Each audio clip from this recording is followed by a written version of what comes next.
thousands of years, Zen masters have observed something simple yet profound about our lives. Most of our struggle doesn't come from our circumstances. It comes from how our minds respond to circumstances. Tonight, we'll journey through ancient stories about people who discovered freedom from these patterns.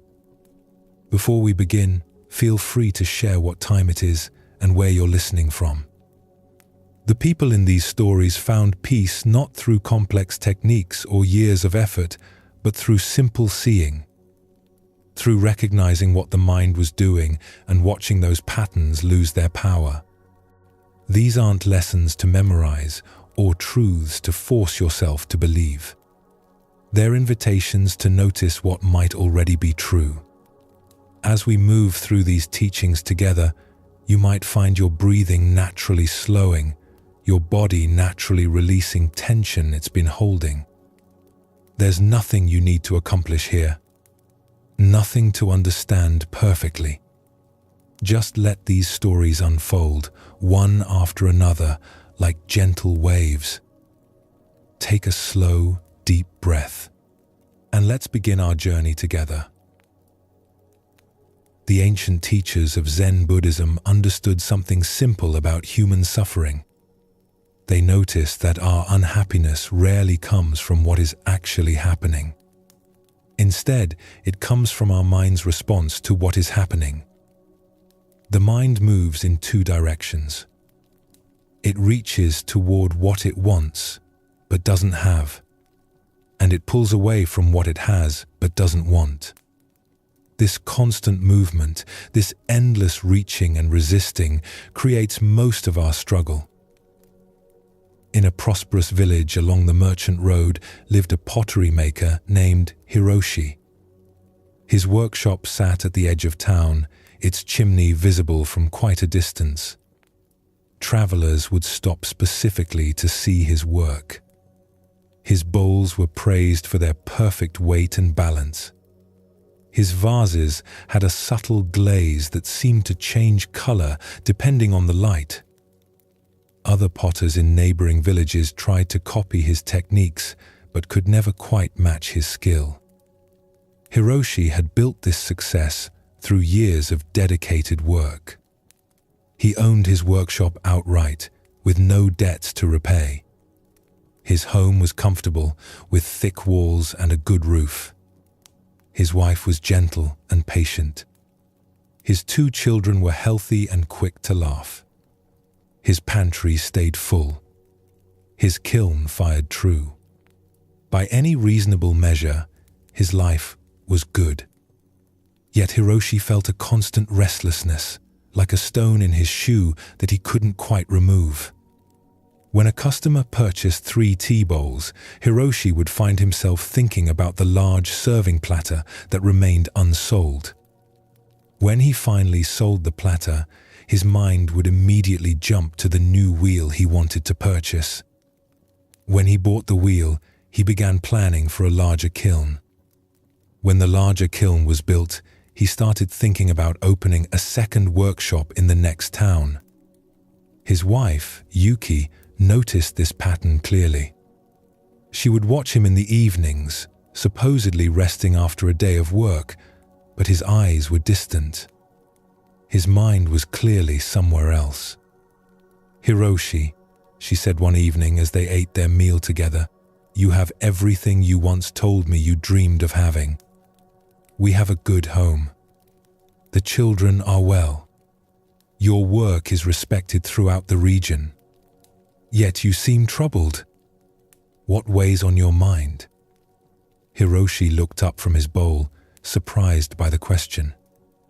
"I'm not troubled," he said, a bit defensively. "I'm planning. There's so much more we could achieve. The workshop in the next town would double our income. Then we could afford..." "Afford what?" Yuki asked gently. "We have everything we need." "I know," Hiroshi said, but even as he spoke, his mind was already moving ahead to the next thing. "But we could have more. Better things." security for the future, opportunities for the children. Yuki was quiet for a moment. When you built your first kiln, you told me that once you had a successful workshop, you would finally feel content. Now you have that, and you speak of needing more. I wonder if you will feel content even with 2 workshops. Hiroshi didn't answer. He returned to his meal, but her words stayed with him like a seed planted in hard soil. The next afternoon, a traveling monk stopped at Hiroshi's workshop.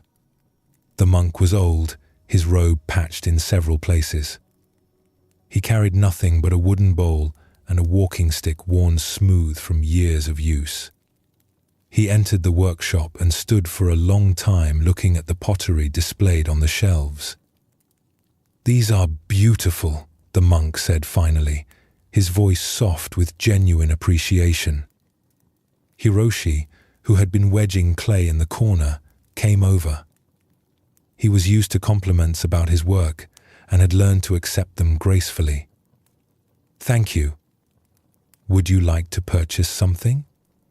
The monk smiled. "I have no money to offer you. I am simply enjoying the beauty of your creations." Hiroshi felt a flash of irritation. Time was valuable, and this old man was wasting it.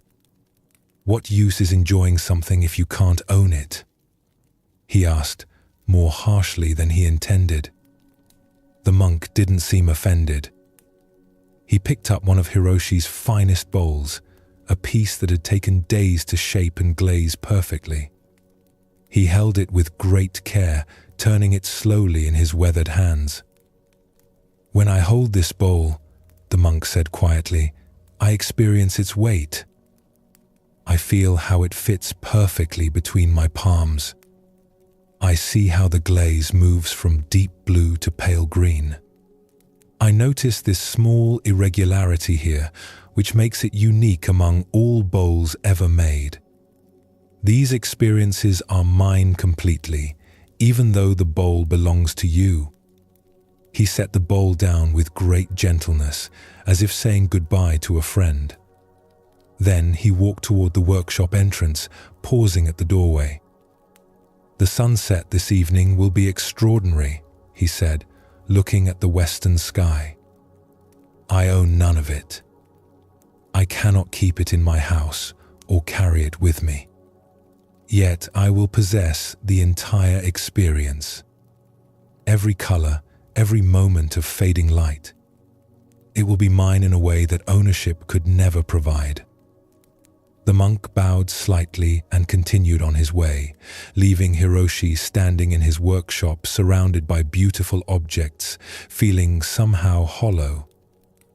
That evening, instead of sketching plans for his second workshop as he usually did, Hiroshi found himself thinking about the monk's words.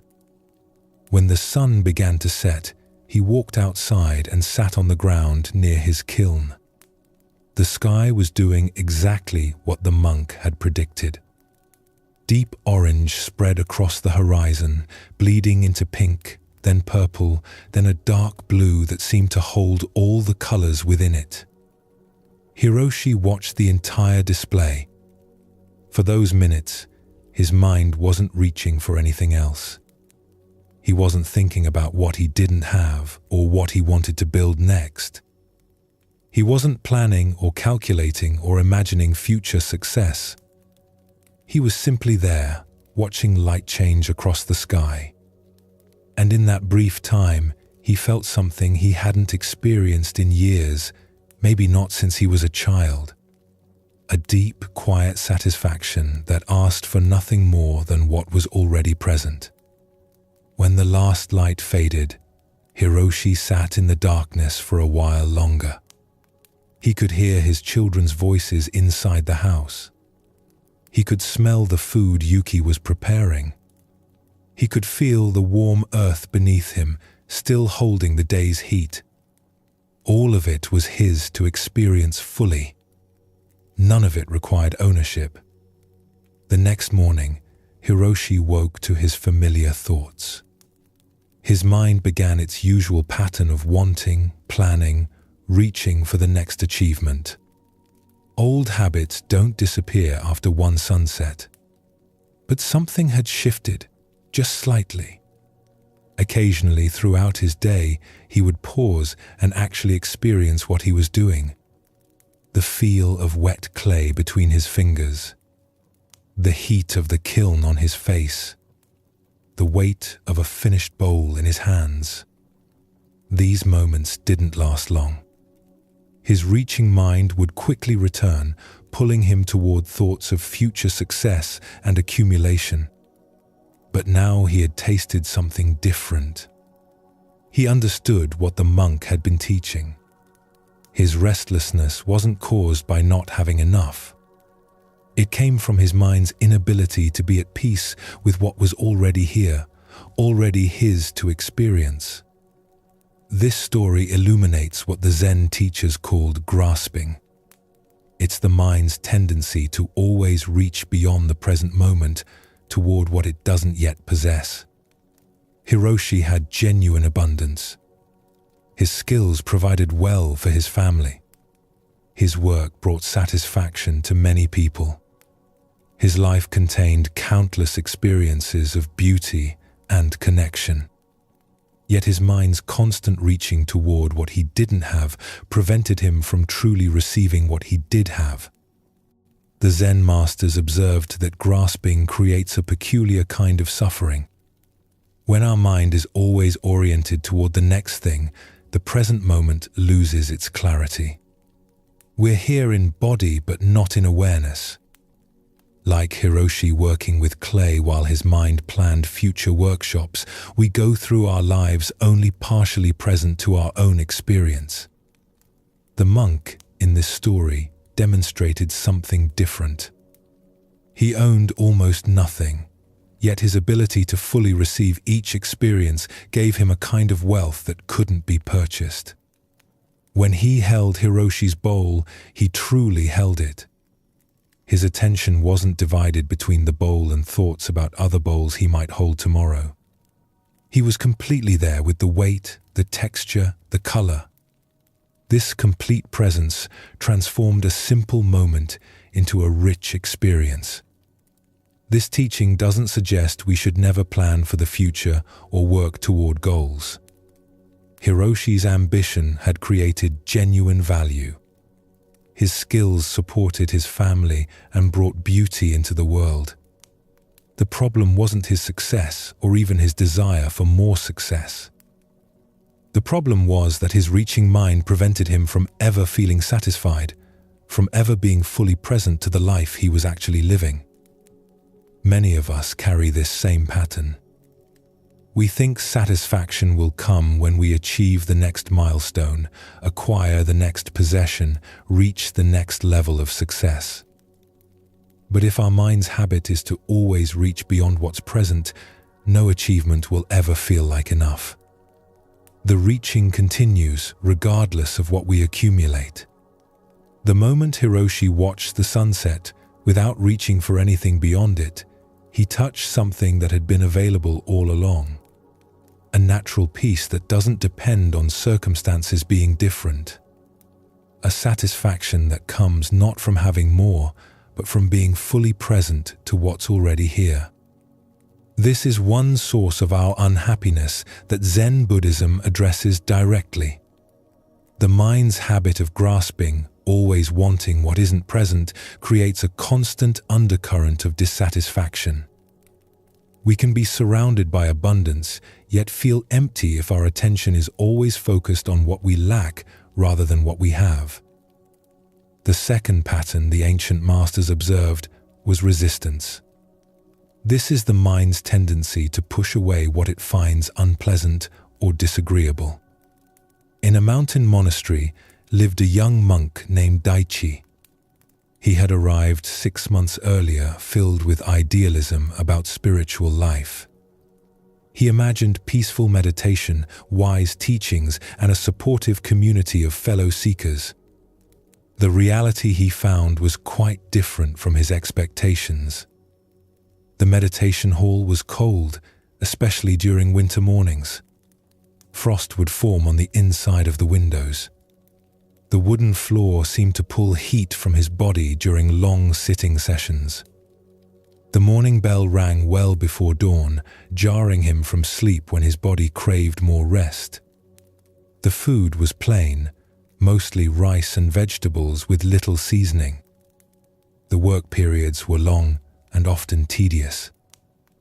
And the other monks, rather than maintaining noble silence, were frequently noisy during their daily tasks, talking and sometimes arguing about minor matters. Daichi found himself spending most of his mental energy complaining. During meditation, when he was supposed to be settling into stillness, his mind would compose elaborate arguments about why the hall should be heated. He would mentally draft letters to the abbot explaining all the ways the monastery could be improved. He thought constantly about another monastery he had visited before choosing this one, which had warmer buildings and better food. Or he would fantasize about some future ideal monastery where conditions would finally be acceptable. Even during work periods, when he was supposed to be practicing mindful attention to his tasks, Daichi's mind was arguing with reality. Sweeping leaves, he would think about how this was a waste of time compared to meditation. Preparing vegetables, he would resent the monastery's poor diet. Sitting in the cold hall, he would silently rage against whoever had decided not to install a heating system. The abbot, Master Soto, watched Daichi's struggle with patient concern. He had seen many young monks arrive with expectations that didn't match the reality of monastery life. Some adjusted. Others left. A few, like Daichi, stayed but made themselves miserable through constant resistance to their circumstances. One particularly cold winter morning, after Daichi had complained bitterly to another monk about the freezing meditation hall, Master Soto approached him. "Daichi," the master said quietly, "would you join me for a walk?" Daichi wanted to refuse. It was cold outside, and he was already resentful about the temperature. But one didn't refuse a direct request from the abbot. He wrapped himself in his heaviest robe and followed Master Soto out into the snow. They walked in silence up the mountain path. The snow was deep, making each step difficult. The wind cut through even Daichi's thick robe. After what felt like a long time, the master stopped beside a large pine tree. "This tree grows here on the north face of the mountain," Master Soto said, brushing snow from a low branch. "The wind is harsh here. Look how the trunk bends. The soil is thin and rocky. You can see exposed roots where the earth has eroded away. The sun reaches this spot for only a few hours each day in summer, and during winter, this entire slope stays in shadow." Daichi looked at the tree more carefully. It was twisted and bent, shaped by years of strong wind. Some branches were dead, broken off by storms. But the tree was clearly alive. New growth showed at the tips of living branches. The bark was rough but healthy. There was something powerful about it, a weathered strength that came from enduring difficult conditions. "Does this tree complain about the wind?" Master Soto asked. Daichi almost smiled despite his misery. "Trees can't complain, Master." "True. They cannot speak. But imagine if this tree spent all its energy resisting the wind. Imagine if it tensed against every gust, fought against every storm, refused to bend. What would happen?" "It would break," Daichi said. "Yes. Or imagine if it refused to accept the rocky soil, if it simply stopped drawing nutrients because the soil wasn't rich enough. If it waited for someone to bring better earth, more favorable conditions." "It would die," Daichi said quietly. The tree survives, Master Soto continued, not because conditions are good, but because it doesn't waste energy resisting the conditions it finds itself in. It bends with the wind rather than breaking. It finds nutrients in poor soil. It grows toward what little sunlight reaches this slope. It doesn't spend its energy wishing for a different location.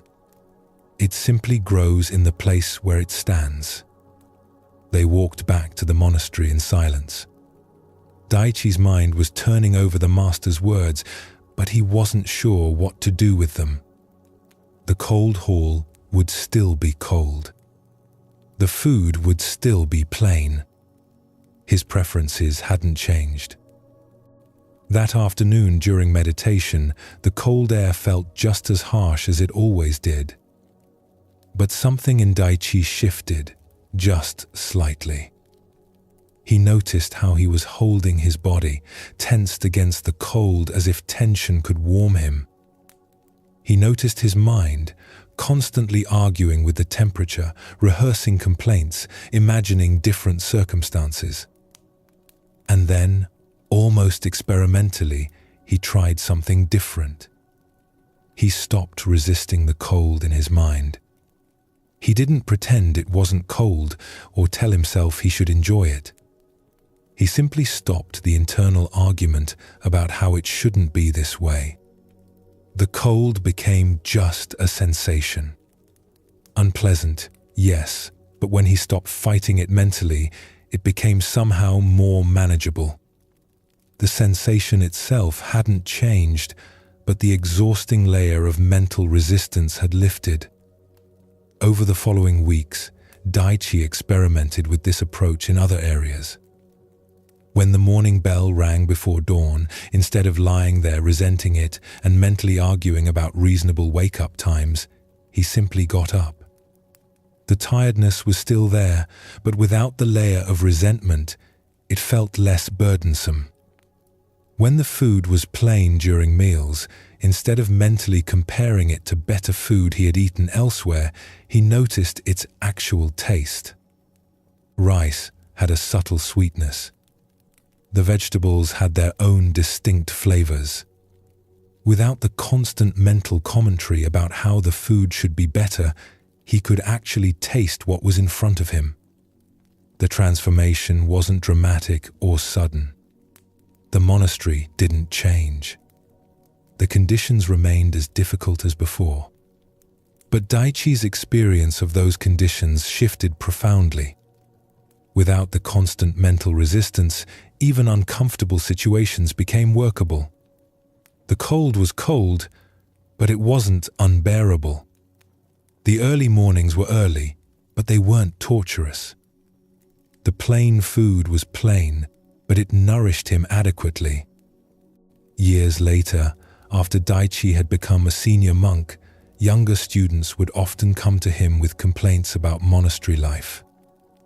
He would listen with compassion, remembering his own early struggles. And then he would tell them about the pine tree on the north face of the mountain. The tree doesn't love the harsh wind, he would say. It doesn't pretend the conditions are pleasant. But it doesn't waste its life energy fighting what it cannot change. All that energy goes into growing instead, into becoming what it is meant to be, despite the difficulty.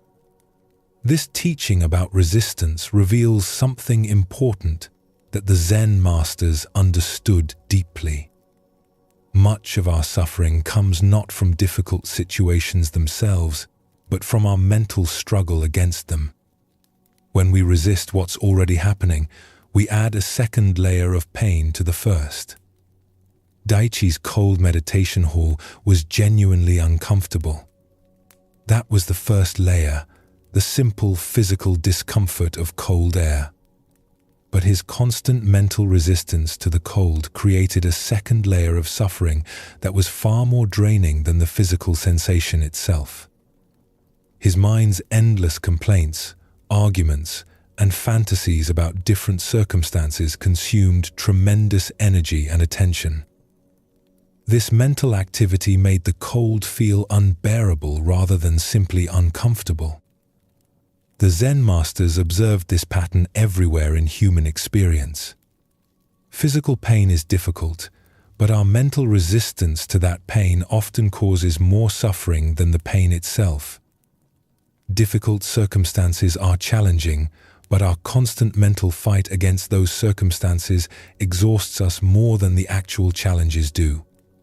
Someone's behavior bothers us, but our repeated mental complaints about their behavior disturb our peace far more than their actions do. This teaching is often misunderstood. The masters weren't suggesting we should passively accept harmful situations or never work to improve difficult circumstances.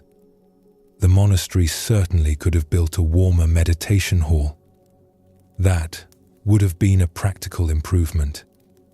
Daichi could have chosen to practice at a different monastery with better conditions. That would have been a reasonable decision. But while he was there, his constant mental resistance to present reality was creating unnecessary suffering. It was preventing him from finding any peace or learning anything useful from his situation. His energy was consumed by arguing with what already was, rather than responding skillfully to his actual circumstances. The image of the pine tree is particularly helpful here. The tree faces genuinely harsh conditions, but it doesn't waste energy fighting those conditions. Instead, it adapts. It bends rather than breaking. It finds ways to grow despite the difficulty. This isn't passive acceptance. It's an active, intelligent response to reality as it actually is. When we stop resisting what's already here, we often discover resources we didn't know we had. Daichi found that without the drain of constant mental resistance, he had more energy for actual practice. He could focus better during meditation. He could bring more attention to his work. He could engage more genuinely with the other monks. This is true in our own experience as well. When we stop mentally fighting against uncomfortable sensations, difficult emotions, or challenging circumstances, we often find they're more manageable than we thought. The resistance itself was consuming more energy than dealing with the actual situation. Both of these patterns that Zen Buddhism identifies, grasping and resisting, keep the mind in constant motion. The reaching mind, always oriented toward what isn't here. The pushing mind, always trying to get away from what is here. This endless movement prevents the natural settling that allows peace to emerge. The Zen masters discovered something simple but profound. When the mind stops its constant reaching and pushing, when it's no longer grasping for what it doesn't have or resisting what it does have, a natural peace emerges. Not a peace we create through effort, but a peace that was always present beneath the mental turbulence. This is one of the central insights of Zen Buddhism. Our deepest peace doesn't come from getting everything we want or from having perfect circumstances. It comes from learning to be at rest with what is, exactly as it is, right now. As you settle more deeply now, you might notice these patterns in your own experience. Perhaps your mind reaches forward, grasping at plans or worries about tomorrow. Perhaps it resists something in this present moment, some sensation or situation you wish were different. There's no need to judge these movements. Simply noticing them with gentle awareness is enough. The teaching isn't that you must immediately stop all grasping and resistance. These are deeply conditioned patterns that have been with you for a long time. They won't disappear because you've heard a story or two. But becoming aware of them is the essential first step. When you see clearly how your mind creates suffering through its endless reaching and pushing, you gain the possibility of a different relationship with your experience. You might begin to notice moments, like Hiroshi watching the sunset, when your mind naturally settles into simple presence. Or moments like Daiichi releasing his resistance to the cold, when you stop fighting what is and find unexpected peace. These moments are doorways. They show you what becomes possible when the mind's constant movement finally comes to rest. The Zen masters observed something about human suffering that might surprise you. Much of our pain doesn't come from what actually happens to us. It comes from the meaning we assign to those events. When someone turns us away, when we're not chosen, when we don't receive what we hoped for, the experience itself is neutral. But our mind quickly creates a story about what this means about us. And that story, more than the event itself, is what causes our deepest pain. In a remote mountain region, there lived a young monk named Ryota. He had spent 3 years studying at a small temple in his home village, learning the basics of meditation, chanting, and monastic life. His teacher there was kind but aging, with limited knowledge to pass on. Ryota felt a deep hunger to deepen his practice and understanding. He wanted to study at one of the great monasteries he had heard about, places where renowned masters taught and serious practitioners gathered. With his teacher's blessing, Ryota set out on foot to find such a place. He had heard of a famous monastery 2 days' walk to the north, known for its rigorous meditation practice. When he arrived, the grounds were beautiful. Ancient cedars surrounded well-maintained buildings. The meditation hall looked peaceful and dignified. Ryota approached the gate with both excitement and nervousness. An elderly monk greeted him and asked about his purpose. Ryota explained that he wished to study there and had traveled far for this opportunity. "Wait here," the old monk said, and disappeared inside. After what felt like a long time, the monk returned with the head teacher. The teacher looked at Ryota with kind but appraising eyes. He asked several questions. Where had Ryota trained? What texts had he studied? What was his understanding of certain basic teachings? Ryota answered as best he could, but he could feel his explanations were simple, even crude compared to what this learned teacher probably expected. His 3 years of village temple training suddenly felt inadequate. After listening carefully, the teacher spoke gently. "Your sincerity is clear, but we practice a particular style of meditation here that requires specific preparation you haven't received. You would struggle to keep up with our routine. I think you would be better served finding a monastery more suited to your current level of training." Ryota felt his face grow hot. The teacher had been kind in his words, but Ryota heard only one thing: "You're not good enough for us." He thanked the teacher and left quickly, embarrassed and hurt. As he walked away from the monastery, Ryota's mind created an elaborate story. He wasn't truly cut out for serious practice. His village training had been inferior. He was probably too simple, too unsophisticated for the great monasteries. Perhaps he should just return home and give up on his aspirations. But Ryota had nowhere else to go, so he continued traveling. He had heard of another monastery to the east, though he knew less about it. The journey took 3 days. His feet hurt. His robes were dusty from the road. And now he carried the weight of his first rejection.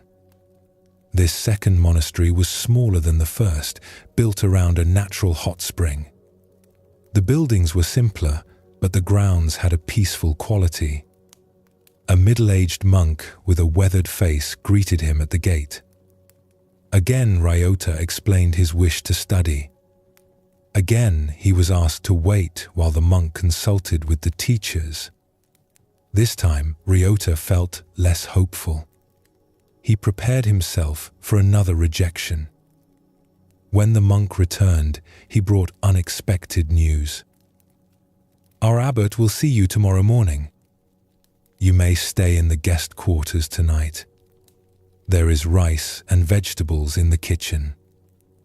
The next morning, Ryota met with the abbot, a woman named Sozan, whose eyes seemed to see everything without judgment.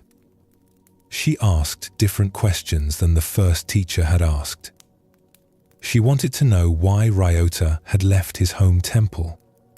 What was he seeking? What made him willing to walk for days to find a new teacher? As Ryota answered, he realized she wasn't testing his knowledge. She was trying to understand his heart, his motivation, his capacity for sincere practice. After their conversation, Abbot Sozan smiled. "You may stay and train here if you wish. But I should tell you honestly what we offer. We don't practice the intense, long meditation sessions that some monasteries are known for. Our focus is on integrating awareness into daily work. We spend much of our time maintaining these grounds, cooking, cleaning, helping the village below.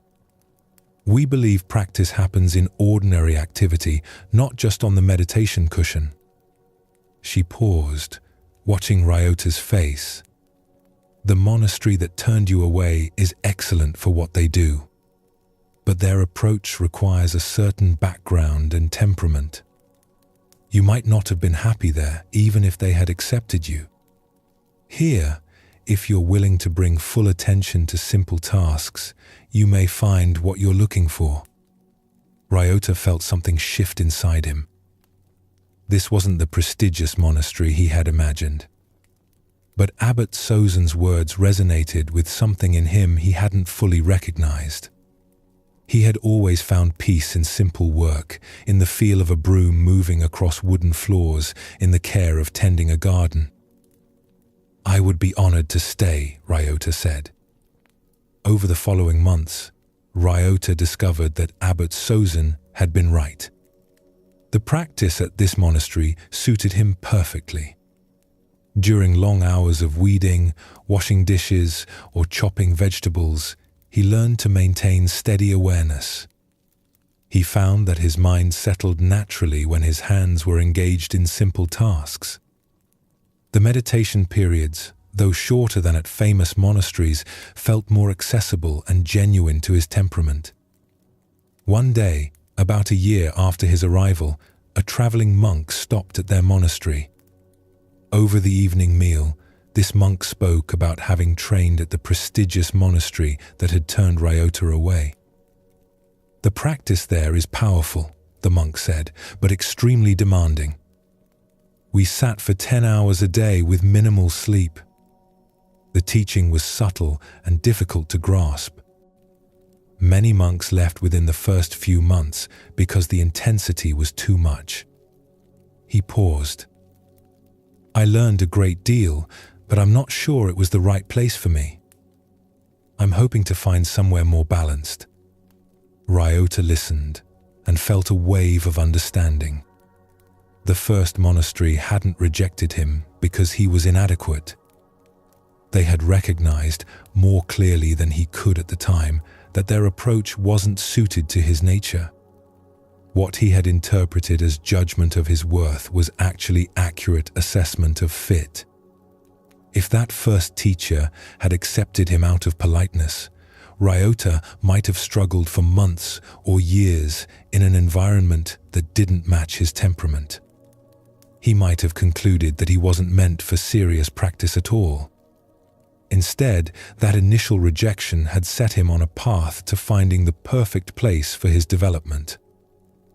Years later, when Ryota had become a senior monk helping to receive new students, a young man arrived who reminded him of his younger self. The young man was earnest but uncertain, clearly hoping desperately to be accepted. After meeting with him, Ryota had to deliver difficult news. "Your sincerity is obvious. But I don't think our style of practice is what you need. You have a sharp, analytical mind that would benefit from a monastery that emphasizes study and debate. There's an excellent place 3 days south of here that would serve you much better." The young man's face fell, and Ryota recognized that look. The young man heard rejection, judgment, inadequacy. Ryota wished he could help him understand immediately what had taken him years to learn, that not right for here was completely different from not good enough. This story reveals something the Zen masters understood deeply about rejection and worth. When the first monastery turned Ryota away, the event itself was simple. They recognized their training style wouldn't serve him well. But Ryota's mind immediately created a painful story. He wasn't good enough, his training was inadequate, he was unsuited for serious practice. This story caused far more suffering than the simple fact of not being accepted. The teaching here isn't that rejection doesn't hurt, or that we shouldn't feel disappointed when something doesn't work out as we hoped. The feeling of disappointment is natural and human. The teaching is about recognizing the difference between the actual event and the story our mind creates about what it means. Each monastery, each teacher, each community has its own character, its own approach, its own needs. Some monasteries emphasize long meditation. Others focus on work practice. Some teach through intellectual study. Others through direct experience. These differences don't make one better or worse. They make them suited to different people with different temperaments and needs. When we're turned away from something we wanted, our mind often jumps to a conclusion: there's something wrong with us. We weren't smart enough, skilled enough, impressive enough, worthy enough. But this conclusion usually has nothing to do with reality. Most often, what seems like rejection is actually recognition that the fit isn't right, that our needs and their offerings don't align at this particular time.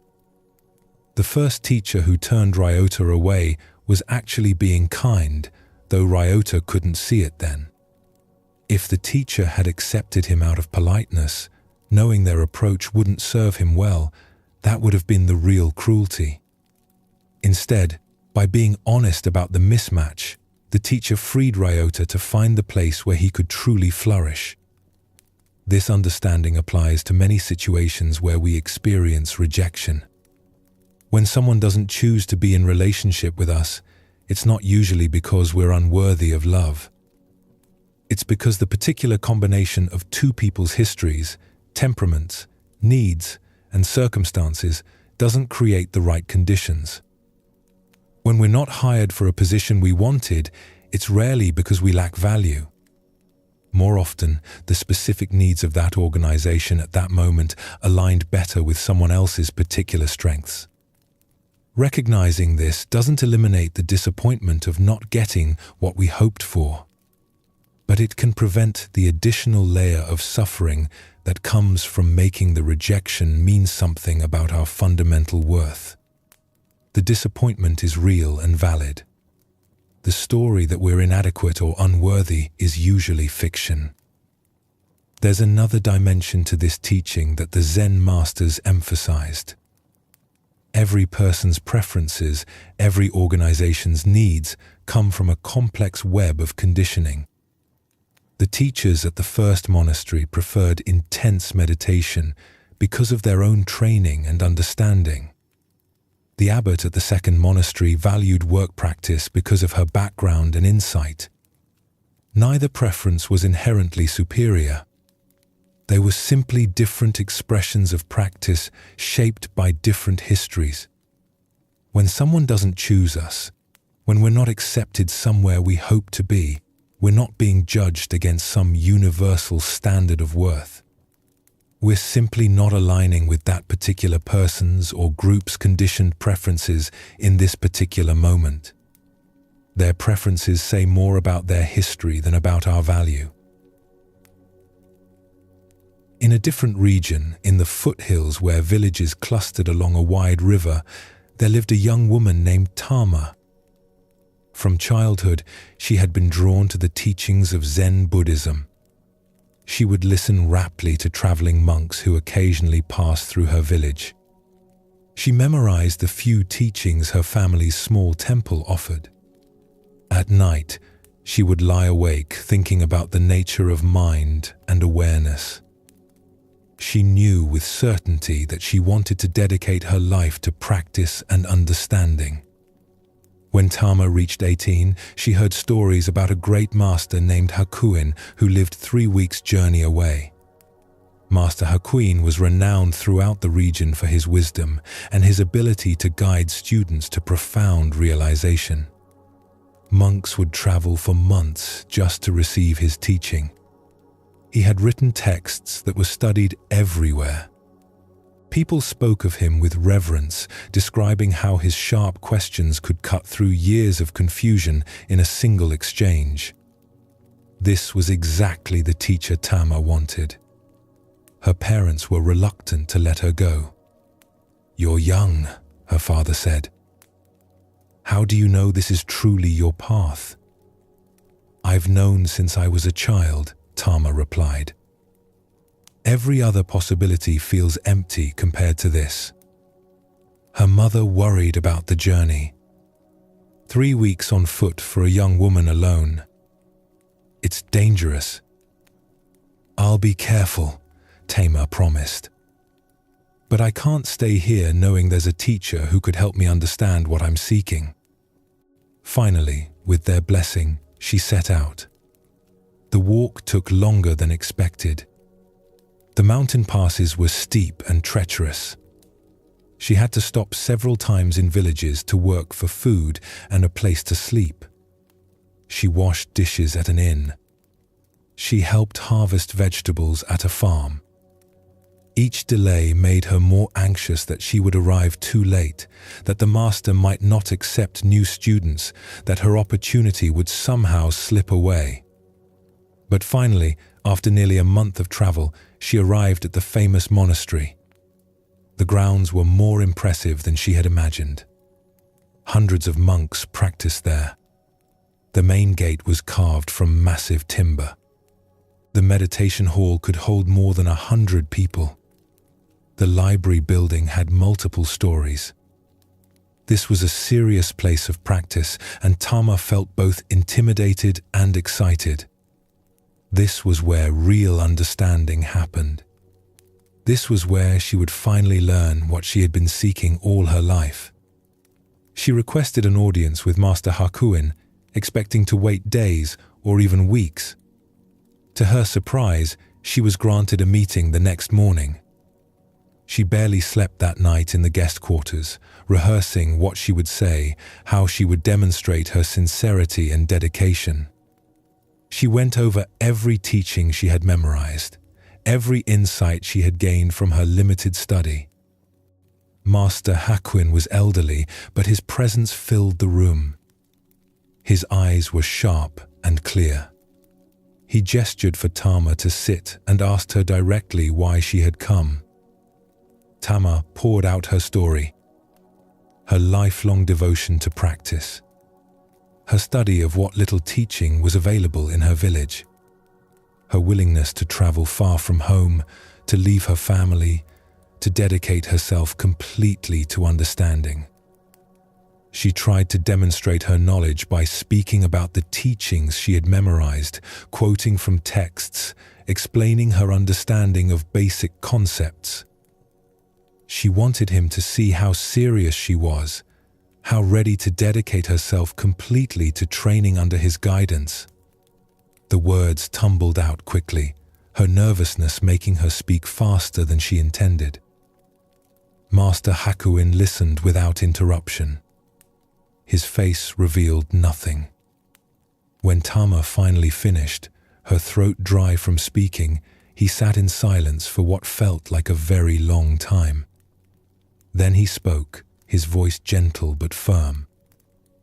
"Your dedication is clear. Your sincerity is obvious. but I am not the right teacher for you." Tama felt the words like a physical blow. The room seemed to tilt slightly. "Master, please. I will work harder than anyone. I will follow any instruction.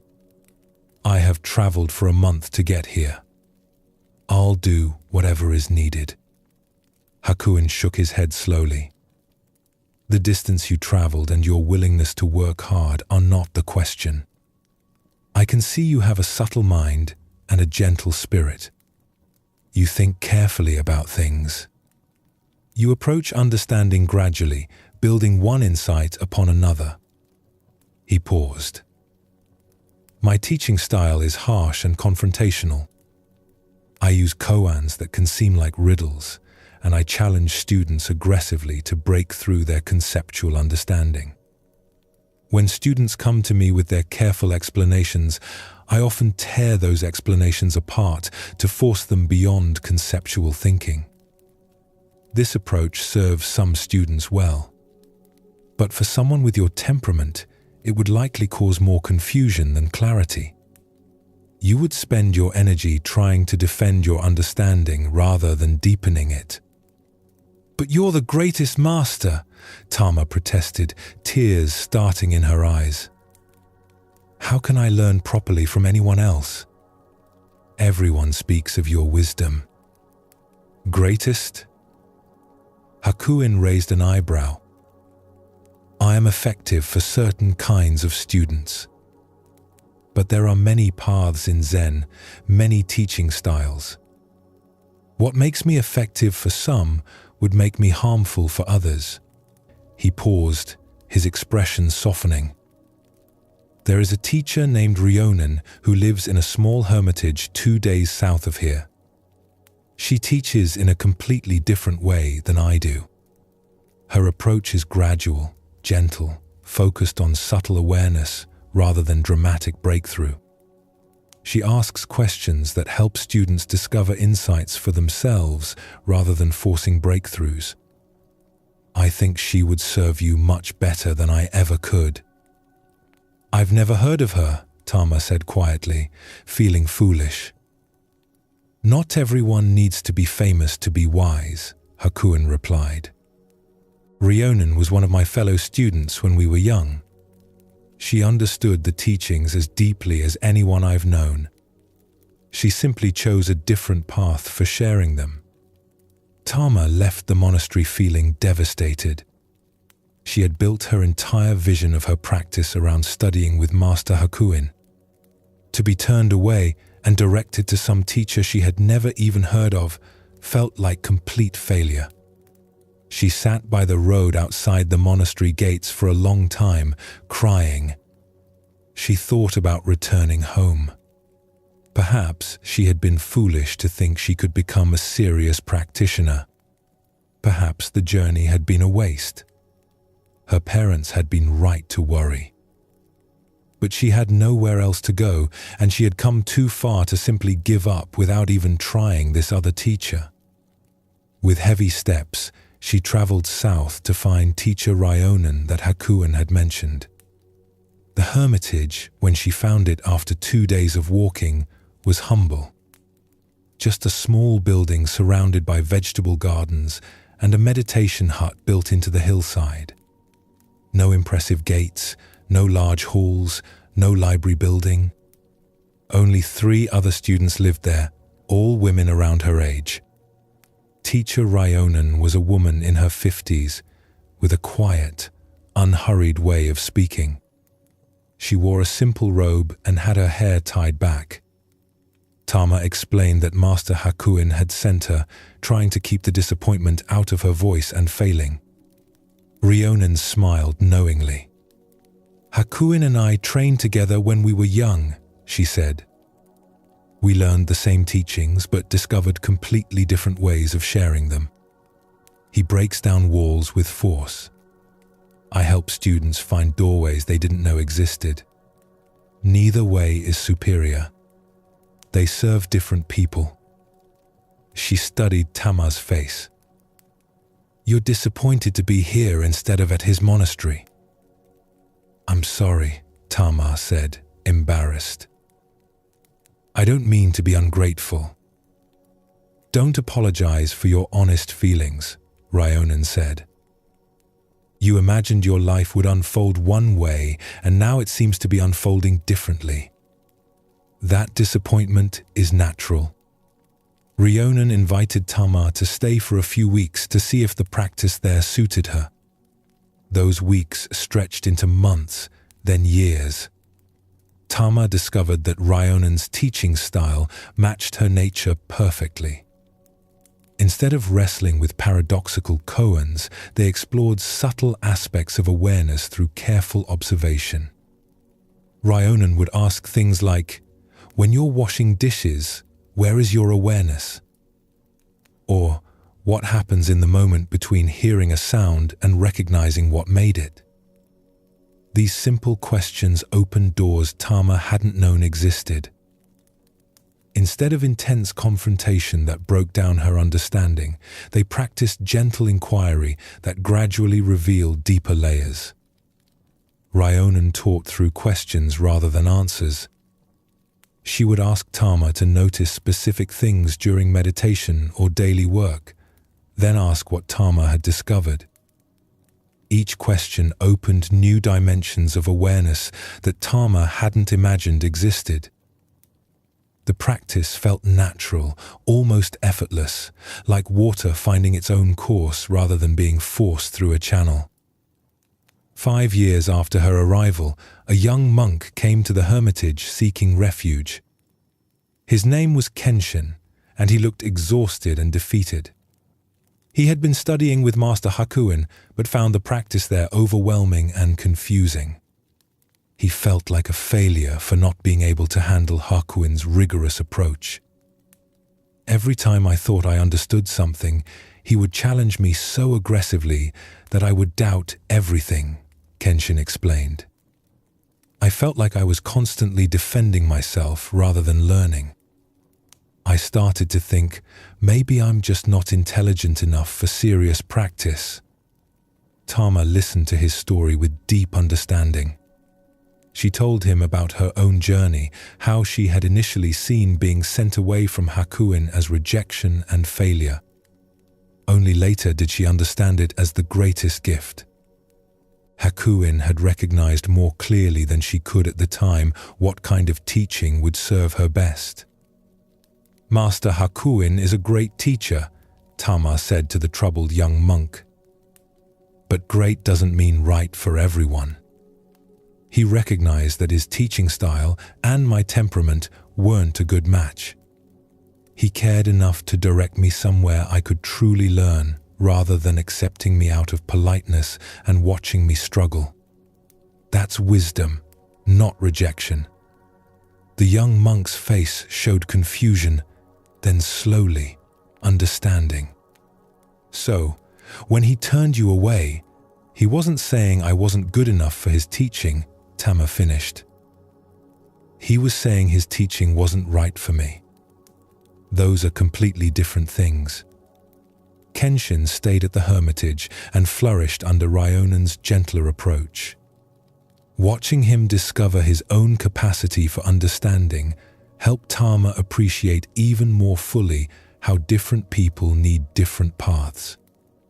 Years later, Tama became a teacher herself, helping students who came to her with their own stories of rejection and disappointment.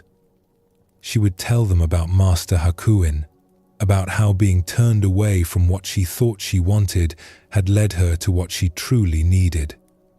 She would remind them that teaching styles are like medicines.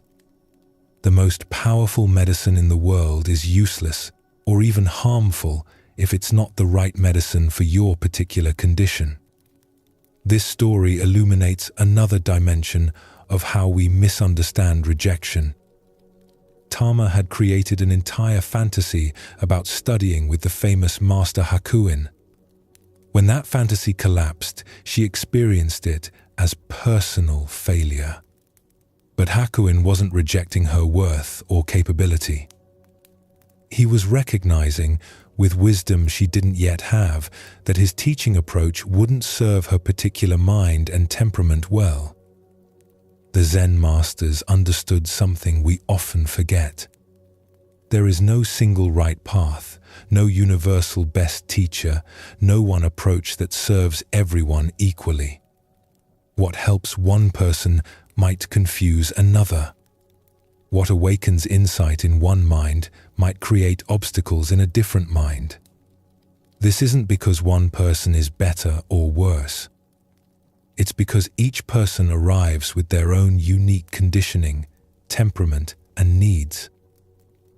When Hakuin directed Tama to Ryonen, he was offering wisdom and kindness, not rejection, though Tama couldn't recognize it at the time. We often make Tama's mistake. We decide that one particular path, person, or opportunity is exactly what we need. We invest our hopes in this specific outcome. Then, when it doesn't happen, when we're not chosen or welcomed in the way we imagined, we experience it as judgment of our worth. But what if the rejection is actually accurate recognition that this particular fit isn't right? The story also reveals how much suffering comes from our fantasies about how things should be. Tama had created an elaborate vision of her future with Master Hakuin. When reality didn't match her fantasy, she experienced it as failure. Only later could she see that reality had offered something better, something her limited imagination couldn't have predicted. Both Ryota and Tama eventually found exactly what they needed, but not in the form they expected. The rejection they experienced, which felt so personal and devastating at the time, was actually part of finding their right place. Not because rejection is magically good, but simply because their initial desires were based on limited understanding of what would truly serve their development. When we face rejection in our own lives, we might remember these stories. The person who doesn't choose us, the opportunity that doesn't work out, the door that closes in our face. These might feel like judgments of our worth. But more often, they're simply indications that the fit wasn't right, that circumstances don't align at this particular moment. As you rest more deeply now, you might notice where you carry stories about rejection, about not being chosen, about doors that closed. The events were simply moments when particular circumstances didn't align. The meaning that you weren't good enough, that something is wrong with you, that you're unworthy, that's the story that creates the lasting pain. Your worth isn't determined by who accepts or rejects you. Each person's preferences are shaped by their unique conditioning. Their choices reflect their circumstances, not your inherent value. The Zen masters observed something about human nature that becomes especially clear when we live closely with others. Each of us carries a set of preferences, habits, and ways of doing things that we rarely question. We think of them simply as the way things are done, or the sensible way, or the proper way. But these preferences aren't truth. They're conditioning. They're patterns we absorbed from our families, our teachers, our cultures, our past experiences. Living closely with another person holds up a mirror. When someone does things differently than we do, we feel friction. That friction isn't telling us they're wrong. It's revealing where we're rigidly attached to our own conditioning, where we've mistaken our particular way for the only reasonable way. At a small mountain temple lived two monks who were assigned to share a meditation hut. The temple was poor, with limited space, so monks often shared quarters. The head teacher thought these two would be well suited to live together. Both were sincere practitioners in their late 20s. Both had been at the temple for about 2 years. Both seemed steady and reasonable. The first monk was named Jiro. He had grown up in a merchant family where order was essential. His father kept meticulous records. His mother maintained their home with careful precision. Everything had its place. Jiro had brought this natural inclination toward order into his monastic practice. He found that when his living space was neat and organized, his mind settled more easily into meditation. When things were tidy, he could focus. When things were chaotic, his practice felt scattered. The second monk was named Kenzo. He had grown up in an artist's household where creativity flowed freely. His father was a calligrapher who worked in bursts of inspiration, sometimes practicing for hours, sometimes doing nothing for days. His mother was a weaver who kept her materials spread out where she could see them and be inspired. Kenzo had absorbed this looser way of being. He found that when he tried to maintain rigid order, he felt constricted and his practice became tense. When he could move more freely, leaving things where they naturally landed, his mind felt more spacious. For the first few weeks, both monks tried to be considerate. Jiro would come back to the hut to find Kenzo's meditation cushion slightly askew, his robe draped over a chair rather than hung properly, a teacup sitting on the windowsill instead of returned to the shelf. Each time, Jiro would feel a small irritation rise. He would quietly put things back in order. Surely Kenzo would notice and adjust his habits. Kenzo would arrive at the hut to find that Jiro had rearranged his things again. The book he'd been reading, which he'd left open on the table to mark his place, was now closed with a bookmark and returned to the shelf. His writing materials, which he'd spread out to work on later, were neatly stacked.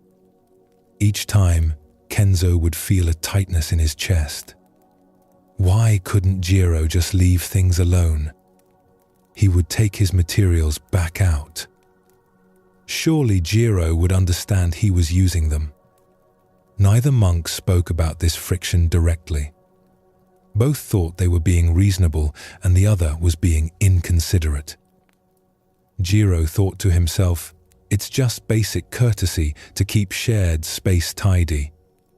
Why can't he see that? Kenzo thought to himself, it's unnecessary rigidity to constantly rearrange things that are being used. Why can't he relax? One morning, they both reached for the water bucket at the same time to wash.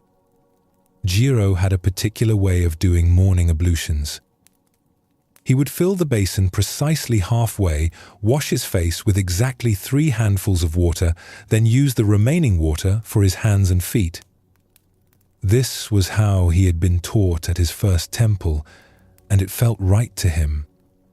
It was efficient and thorough. Kenzo's way was different. He would pour water freely, using what felt right in each moment. Sometimes more, sometimes less, depending on how he felt that morning. This was how he had learned, and it felt natural to him. "You use too much water," Jiro said, the words coming out more sharply than he intended. "You're too rigid about it," Kenzo replied, also more harshly than he meant. They stood there, both surprised by the sudden friction that had broken into the open. Neither spoke further, but the tension between them grew thicker.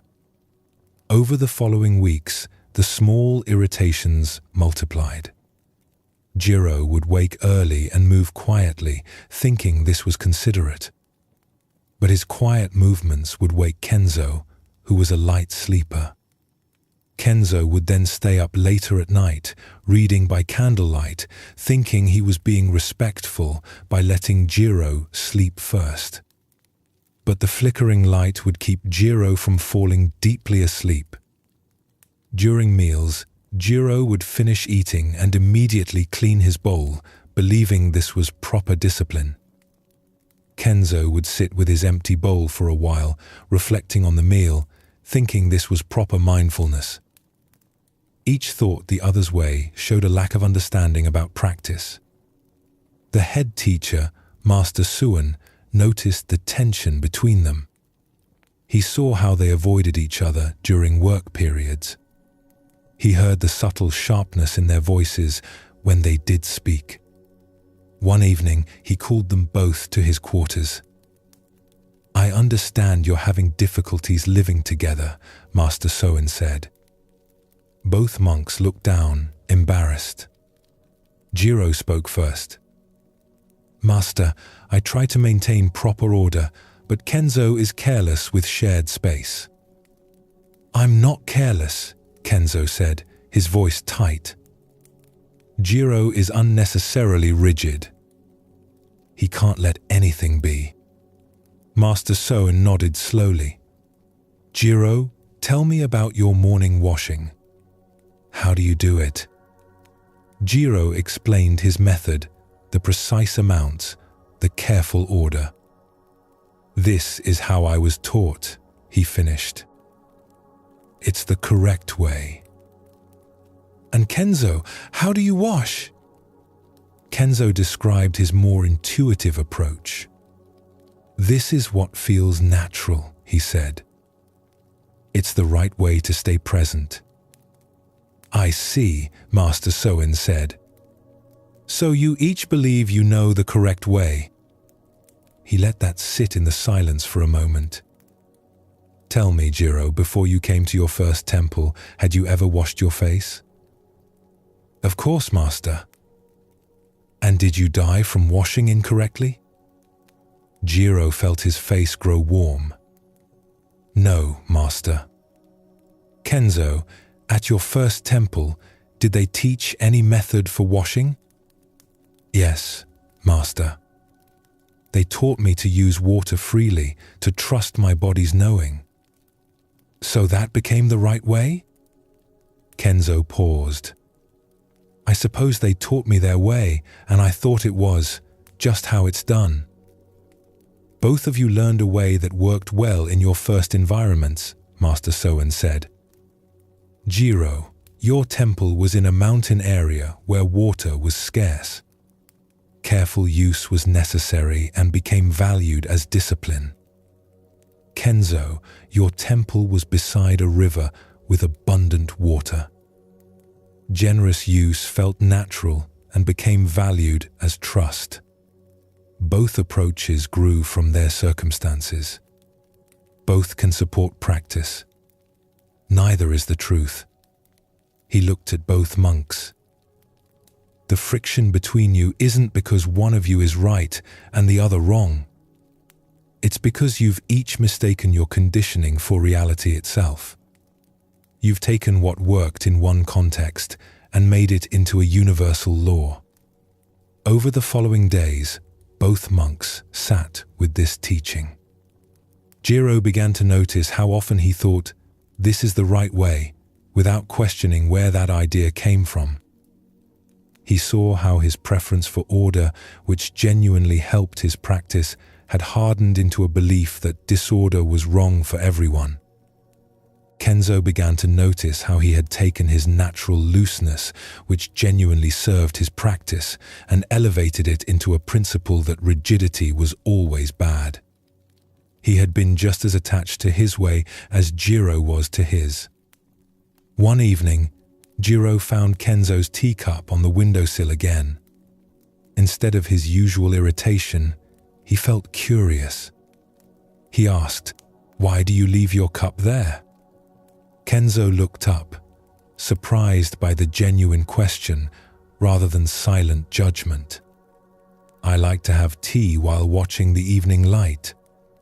If I put the cup away, I have to get it out again. It's simpler to leave it ready." "That makes sense," Jiro said, and realized he meant it. It wasn't his way, but he could see how it worked for Kenzo. A few days later, Kenzo noticed Jiro carefully organizing the meditation cushions before sitting. Instead of his usual resentment about rigidity, he asked, "Does arranging things help you settle?" "Yes," Jiro said, grateful to be asked. "When the outer space is ordered, my mind feels more ready to sit. I know it's not necessary, but it helps me." "That makes sense," Kenzo said, and found he meant it. It wasn't his way, but he could see how it served Jiro. Gradually, the friction between them eased. Not because either changed their basic habits, but because they stopped insisting their way was the way. Jiro continued to keep his area neat. Kenzo continued to live more loosely.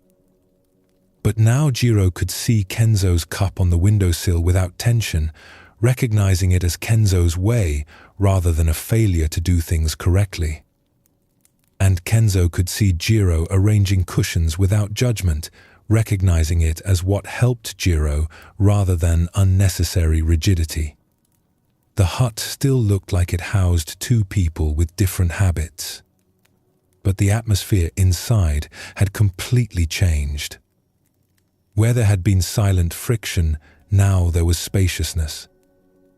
Both monks could practice according to their nature without the exhausting weight of believing the other should change. This story reveals what the Zen masters understood about conditioning and conflict.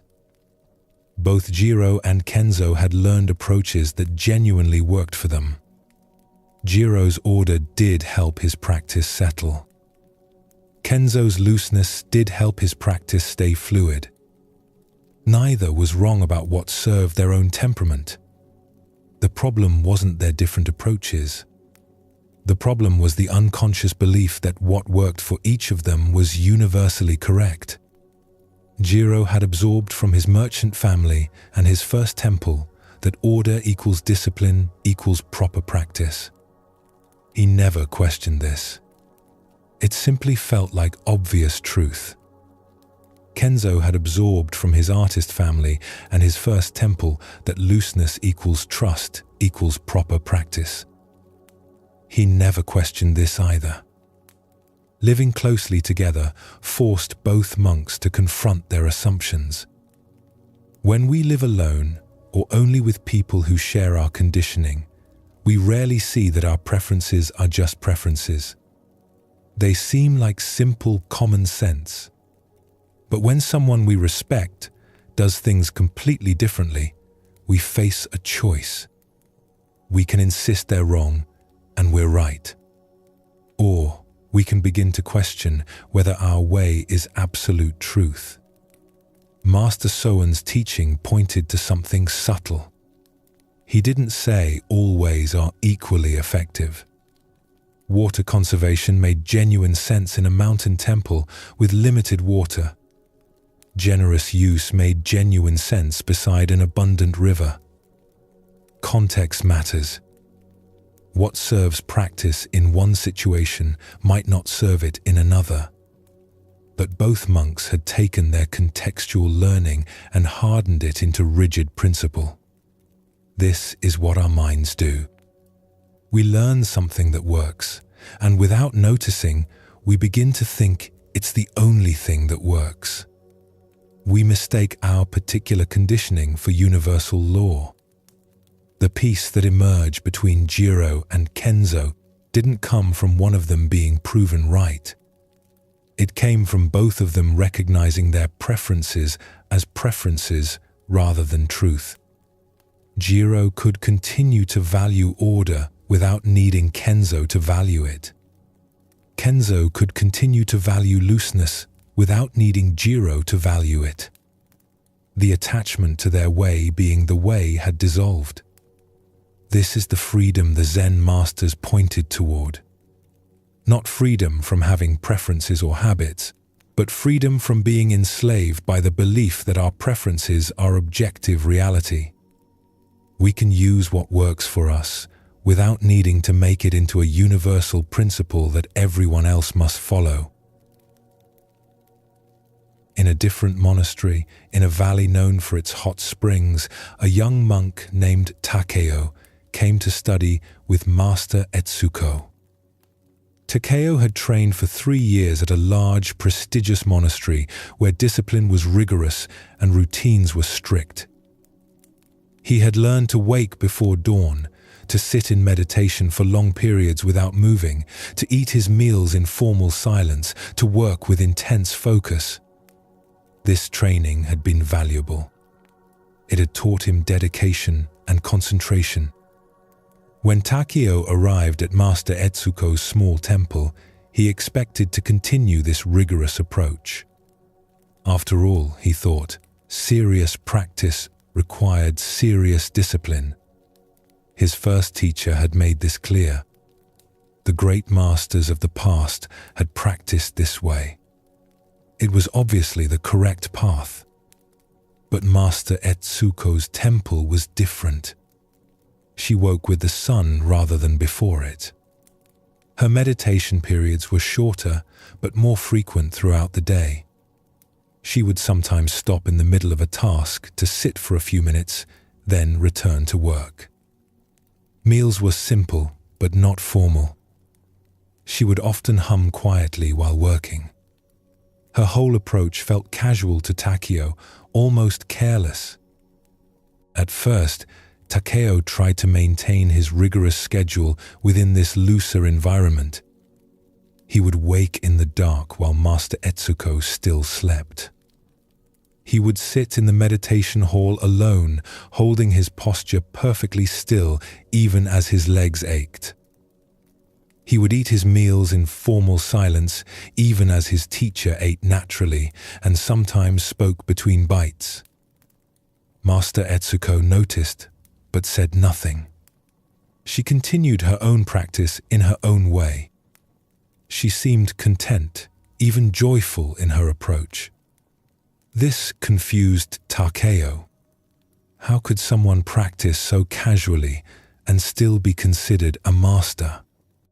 Shouldn't discipline require more rigor? One morning, Takeo came to the meditation hall extra early, determined to demonstrate proper dedication. He found Master Etsuko already there, sitting quietly in the pre-dawn darkness. But she wasn't in formal meditation posture. She was sitting comfortably, almost casually, her eyes soft and open, watching the first light begin to touch the mountains. Takeo felt a flash of judgment. This wasn't proper zazen. Where was the straight spine, the precise hand position, the focused inward attention? He sat down in his perfect posture and closed his eyes, showing her the correct way. After about an hour, as the sun fully rose, Master Etsuko stood and stretched. Takeo remained sitting, determined to complete another hour at least. That's what serious practitioners did. "Takeo," Master Etsuko said gently, "come help me prepare breakfast." Takeo felt resistance rise in him. Serious practitioners sat for long periods. But she was his teacher, so he stood, his legs stiff and painful from the rigid posture, and followed her to the kitchen.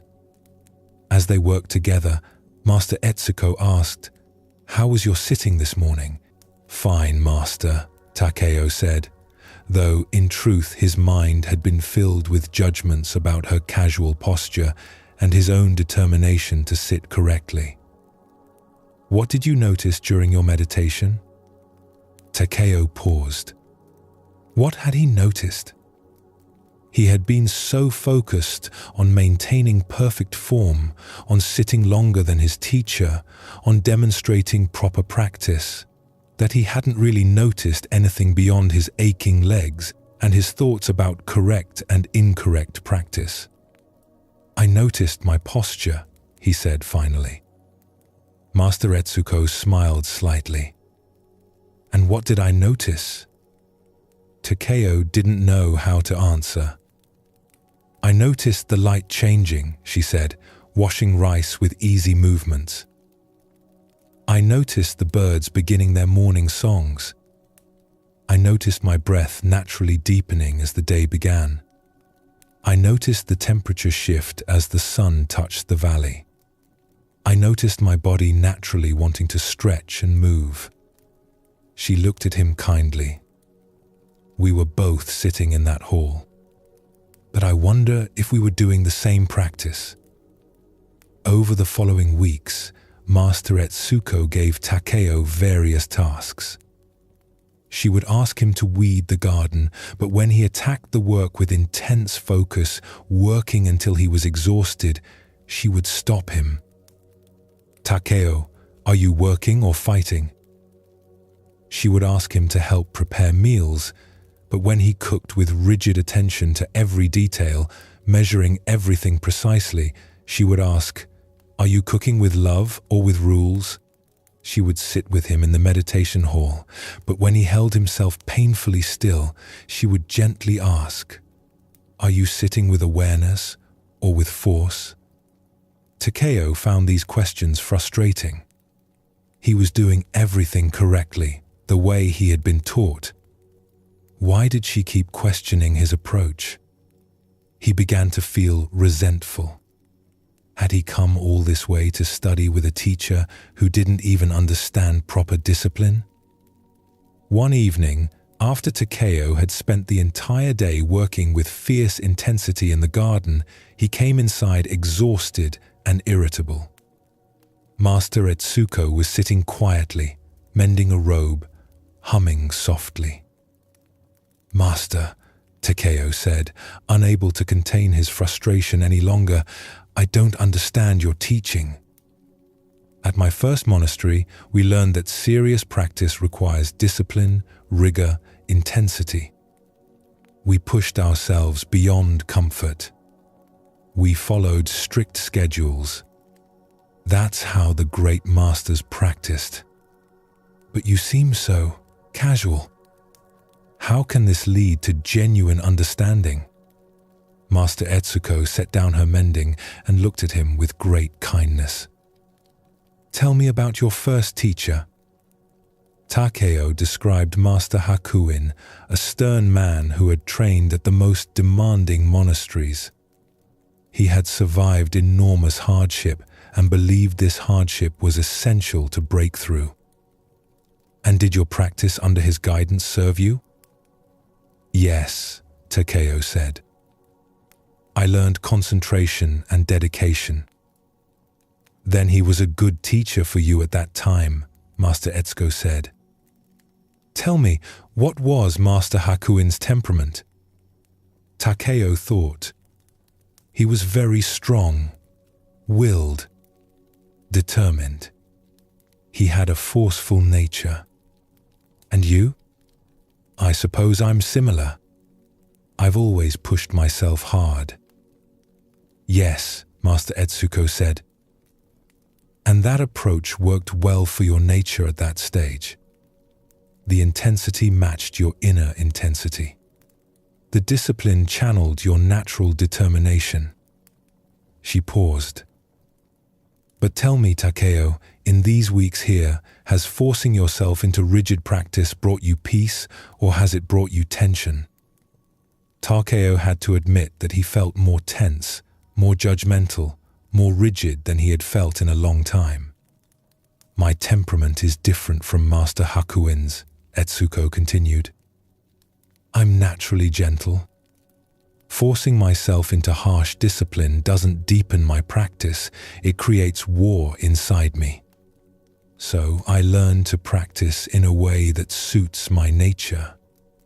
Awareness can be gentle. Discipline doesn't always mean force." She picked up her mending again.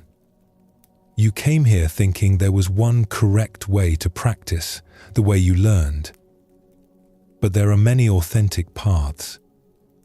What serves a naturally forceful person might harm a naturally gentle person. What helps someone who needs to build concentration might hinder someone who needs to soften their rigidity." "But Master," Takeo protested, "shouldn't we push beyond our comfort? Isn't that how we grow?"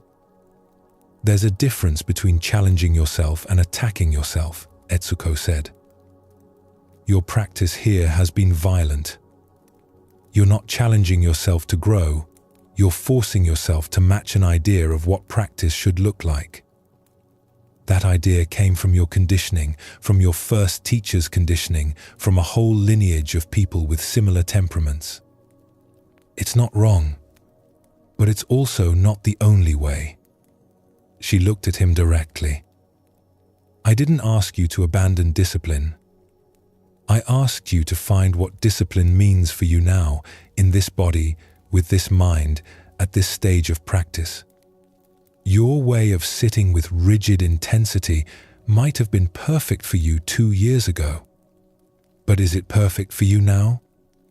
Or are you just repeating a pattern because you've decided it's the correct pattern?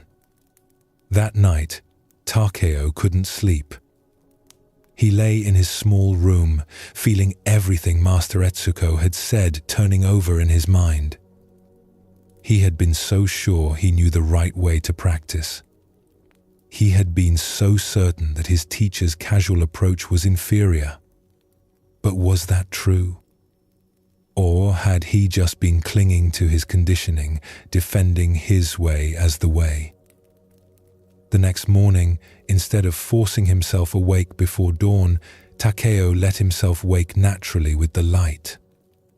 Instead of sitting in rigid posture, he tried sitting as Master Etsuko did, with gentle attention rather than force. Instead of working in the garden with fierce intensity, he worked with steady presence, stopping when his body needed rest. Everything felt strange, almost wrong. His mind kept insisting this wasn't real practice. But he noticed something. Without the constant force he usually applied to himself, he could actually feel his experience more clearly. He could notice what his body needed. He could sense when his mind was truly concentrated and when it was just tense. Over the following months, Takeo began to understand what Master Etsuko had been teaching. His first monastery's approach wasn't wrong. It had served him well at that stage. But he had taken that particular approach and made it into an absolute rule. He had thought, "This is how I learned to practice," meant, "This is how everyone must practice," and even, "This is how I must always practice." Living closely with Master Etsuko had forced him to confront his rigidity. Her different approach had irritated him precisely because it challenged his certainty. But that irritation was a gift. It showed him where he was clinging, where he had mistaken his particular conditioning for universal truth. A year later, a new student arrived, young and full of enthusiasm. Takeo watched as this student tried to practice exactly as Master Etsuko did, imitating her gentle style, even though the student's natural temperament was more like Takeo's had been, forceful and intense. Takeo smiled, recognizing what was happening. The new student was making the same mistake, just in reverse. Thinking Master Etsuko's way was the right way simply because she was the teacher here. "Master," Takeo asked one evening, "should I say something to the new student?" "What would you say?" "That he's trying to practice in a way that doesn't match his nature. That he's imitating your gentleness instead of finding his own path." Master Etsuko laughed quietly. "You've learned the teaching?" "Yes, speak with him. Help him see that my way is my way, not the way. Just as your old way was your way then, not the way for all time." This second story deepens the teaching about conditioning and its hold on us. Takeo came to Master Etsuko carrying not just preferences, but deeply held beliefs about what constitutes legitimate practice. He had absorbed from his first teacher that rigor equals seriousness, that discipline means force, that casual ease indicates lack of genuine commitment. These beliefs felt like obvious truth to Takeo. He wasn't consciously thinking, "This is just my opinion." He thought he was observing objective reality. When he saw Master Etsuko practicing differently, his mind immediately labeled her approach as inferior, casual, not serious enough. This is how conditioning works. It doesn't feel like conditioning. It feels like seeing clearly. Our particular way of understanding things seems like the natural, correct, obvious way. Other approaches seem wrong or confused or inadequate. Living with Master Etsuko created unavoidable friction for Takeo. He couldn't dismiss her as someone who didn't understand practice. She was clearly his superior in understanding. But her whole approach contradicted everything he thought he knew. This created a crisis that ultimately opened him to questioning his assumptions. The teaching here isn't that all approaches are equally effective. Master Etsuko explicitly said that Takeo's intense approach had served him well at an earlier stage with his first teacher. Different temperaments often need different approaches. Someone naturally loose might benefit from learning discipline. Someone naturally rigid might benefit from learning gentleness. But Takeo had taken what worked for his temperament at one stage and hardened it into absolute truth. He had stopped asking, "What serves practice now?" and started insisting, "This is how practice must be done." His attachment wasn't to a method that worked. His attachment was to the belief that his method was the only legitimate method. When he began to release this attachment, something shifted. He could still use intense practice when it served him, but he could also practice gently when that served him better. He had gained flexibility, responsiveness, freedom. He was no longer enslaved by his conditioning, even as he could still draw on what that conditioning had taught him. This is what the Zen masters pointed toward when they spoke of non-attachment. Not non-attachment to things or even to methods, but non-attachment to our concepts about what must be true. When we hold our ideas lightly, recognizing them as conditioned responses rather than ultimate reality, a natural ease emerges. We can still have preferences and use approaches that work for us. But we're no longer imprisoned by the need to defend these as universally correct.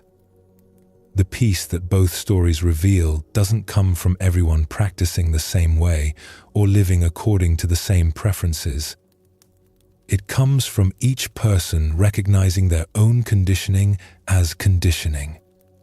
When Jiro and Kenzo stopped insisting their way was the way, they could live together peacefully while remaining different. When Takeo stopped defending his intensive approach as the only legitimate path, he could appreciate both his teacher's gentleness and his own capacity for intensity. This understanding offers freedom for those of us who live closely with others or who encounter approaches different from our own. The friction we feel when someone does things differently isn't usually because they're wrong. It's revealing where we're attached to our particular conditioning, where we've mistaken our way for the way. When we recognize this, the friction itself becomes useful.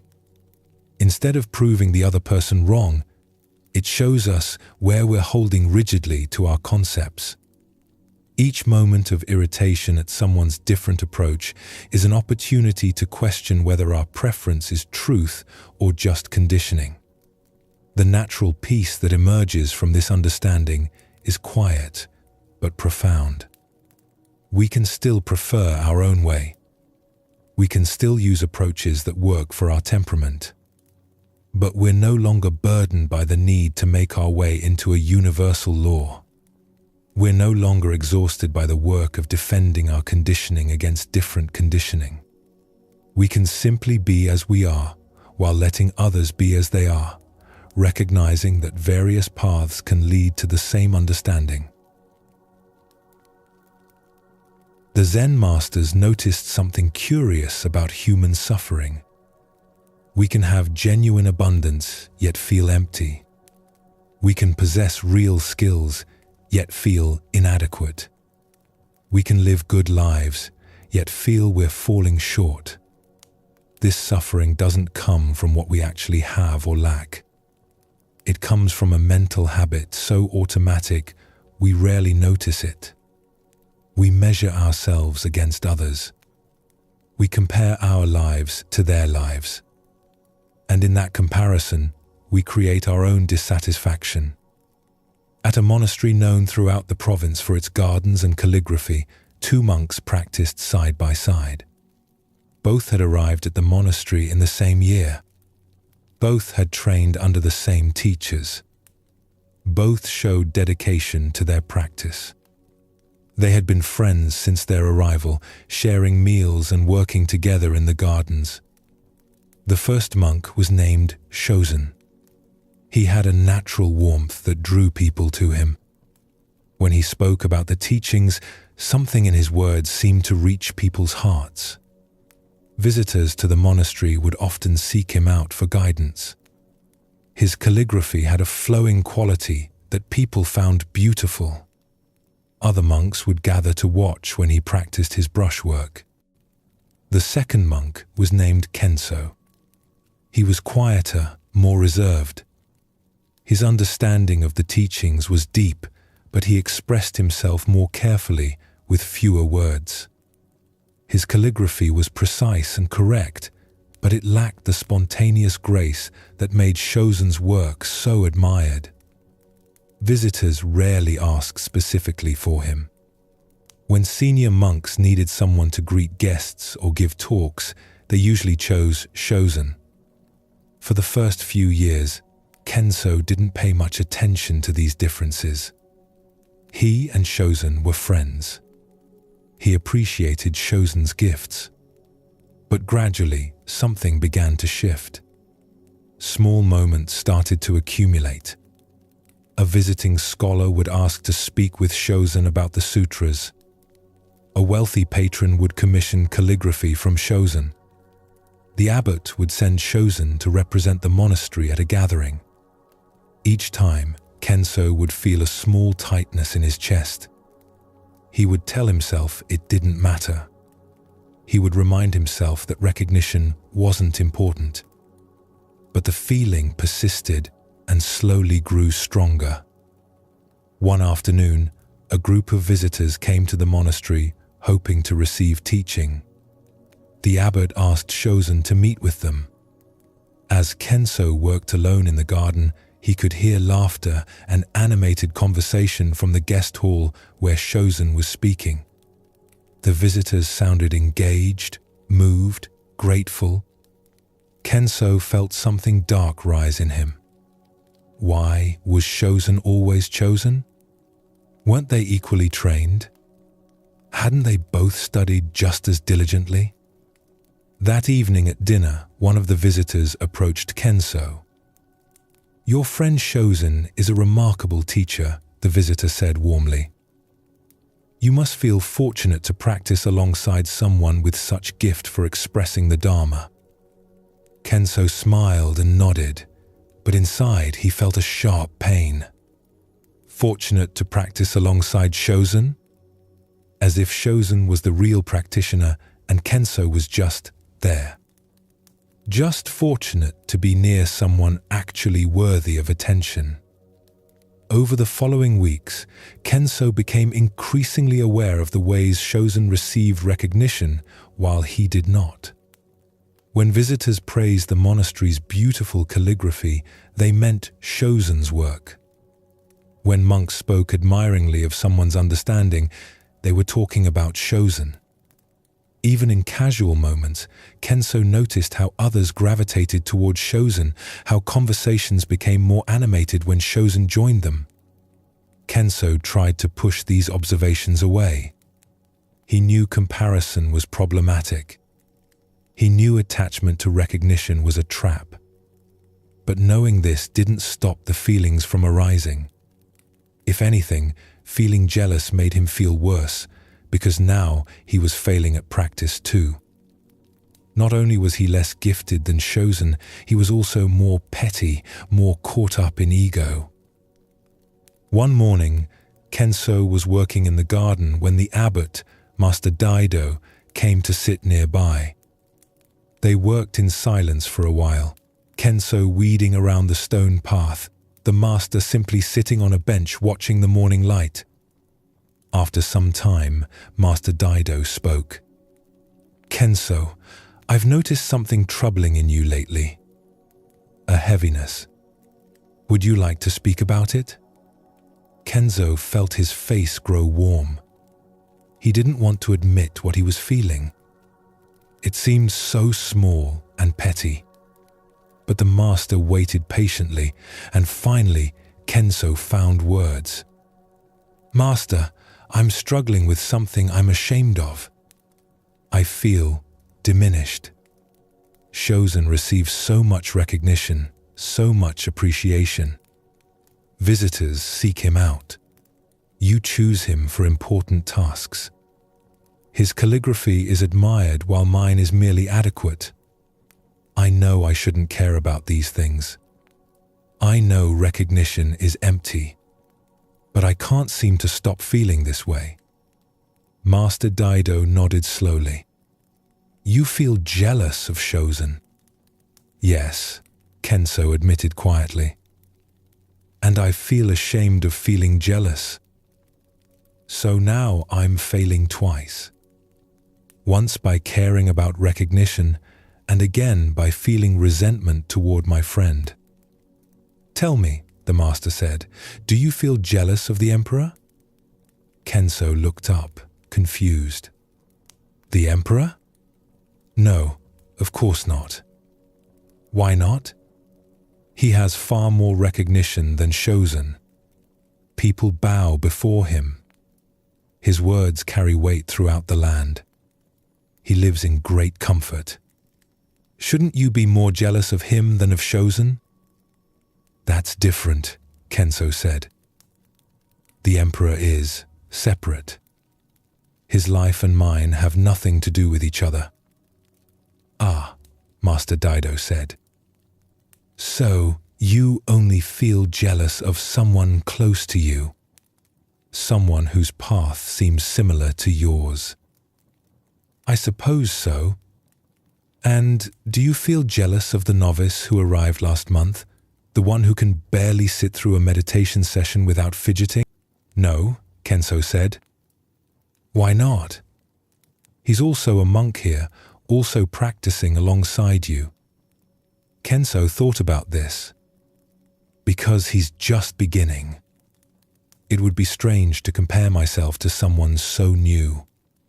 "So you only compare yourself to people who seem similar enough to you, but slightly ahead.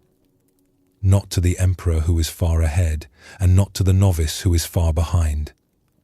Only to Shozen, who arrived when you did and trained as you did, but now receives recognition you don't receive." Kenso sat with this observation. He had never thought about it quite this way before. Master Daido continued, his voice gentle. "This comparing mind is arbitrary. You've chosen one particular person and one particular measure and one particular time frame. You could compare yourself to Shozen's calligraphy, but not to his struggles with formal study, which you know he finds difficult. You could compare your situation now to Shozen's now, but not to where you both were 5 years ago or where you both might be 5 years from now. The comparing mind is very selective about what it notices. But the recognition he receives is real," Kenso said. "It's not just in my mind. People truly do seek him out more, value his teaching more." "That's true," the master agreed. "Shozen has certain gifts that draw recognition in this particular community at this particular time. But tell me, does that recognition make his morning rice taste better than yours? Does it make his breath move more freely? Does it bring him closer to understanding his own nature?" Kenso was quiet. "You're not suffering because Shozen receives recognition," Master Daido said. You're suffering because your mind is telling you a story. The story says, if Shozen is valued more, I am valued less. If Shozen is chosen, I am rejected. If Shozen's gifts are acknowledged, mine are inadequate. But these are stories, not truth. Shozen's recognition doesn't diminish you. It simply exists alongside you. But how do I stop feeling this way? Kenso asked. Not by trying to stop feeling, the master replied, but by seeing clearly. Each time the jealousy arises, notice what your mind is doing. Notice how it selects Shozen specifically to compare to. Notice how it focuses on recognition specifically as the measure. Notice how it creates a story that you're failing. And ask yourself, is this story true, or is it just one way of seeing things? Over the following months, Kenso practiced this noticing. Each time he felt that familiar tightness when Shozen was praised or chosen, he would pause. He would notice his mind creating a comparison. He would observe how arbitrary that comparison was. He compared himself to Shozen, but not to countless other monks. He focused on public recognition, but not on private understanding. He measured himself at this moment, but not across the arc of a whole life. Slowly, something began to shift. The jealousy still arose, but it no longer felt so solid, so true. He could see it as a mental habit rather than reality itself. And in seeing it clearly, its power over him loosened. One day, a group of visitors came specifically requesting calligraphy from Shozen. Kenso felt the old tightness begin to rise. But then he noticed what his mind was doing. It was creating a story. Shozen is valued, therefore I am not valued. But when he looked directly at this story, he could see it was just a story. Shozen being valued and Kenso being valued weren't opposites. They could both be true, or neither could be true. Or the whole framework of being valued or not valued might be irrelevant to genuine practice. In that moment, Kenso felt a spaciousness open. The jealousy was there, but it wasn't defining his experience. He could acknowledge Shozen's gifts without it diminishing his own worth. Because his worth wasn't actually related to how he compared to Shozen. That comparison was just something his mind was doing, not reality itself. Years later, when Kenso had become a senior teacher himself, a young monk came to him struggling with jealousy toward another student. Kenso listened with deep understanding and told him about his own experience with Shozen. The suffering doesn't come from the other person's recognition, Kenso said. It comes from the comparing mind. When you see this clearly, the comparison loses its power. Not because you've convinced yourself it doesn't matter, but because you've seen through the arbitrary nature of comparison itself. This story reveals what the Zen masters understood about jealousy and comparison. Kenso's suffering didn't come from any actual lack in his life or practice. He had food, shelter, genuine practice, sincere understanding. His suffering came entirely from the mental habit of measuring himself against Shozen. Master Daido's questions revealed how arbitrary this comparison was. Kenso didn't compare himself to everyone, just to someone similar enough to seem relevant, but different enough to create painful contrast. He didn't compare across all dimensions, just the particular dimensions where he felt deficient.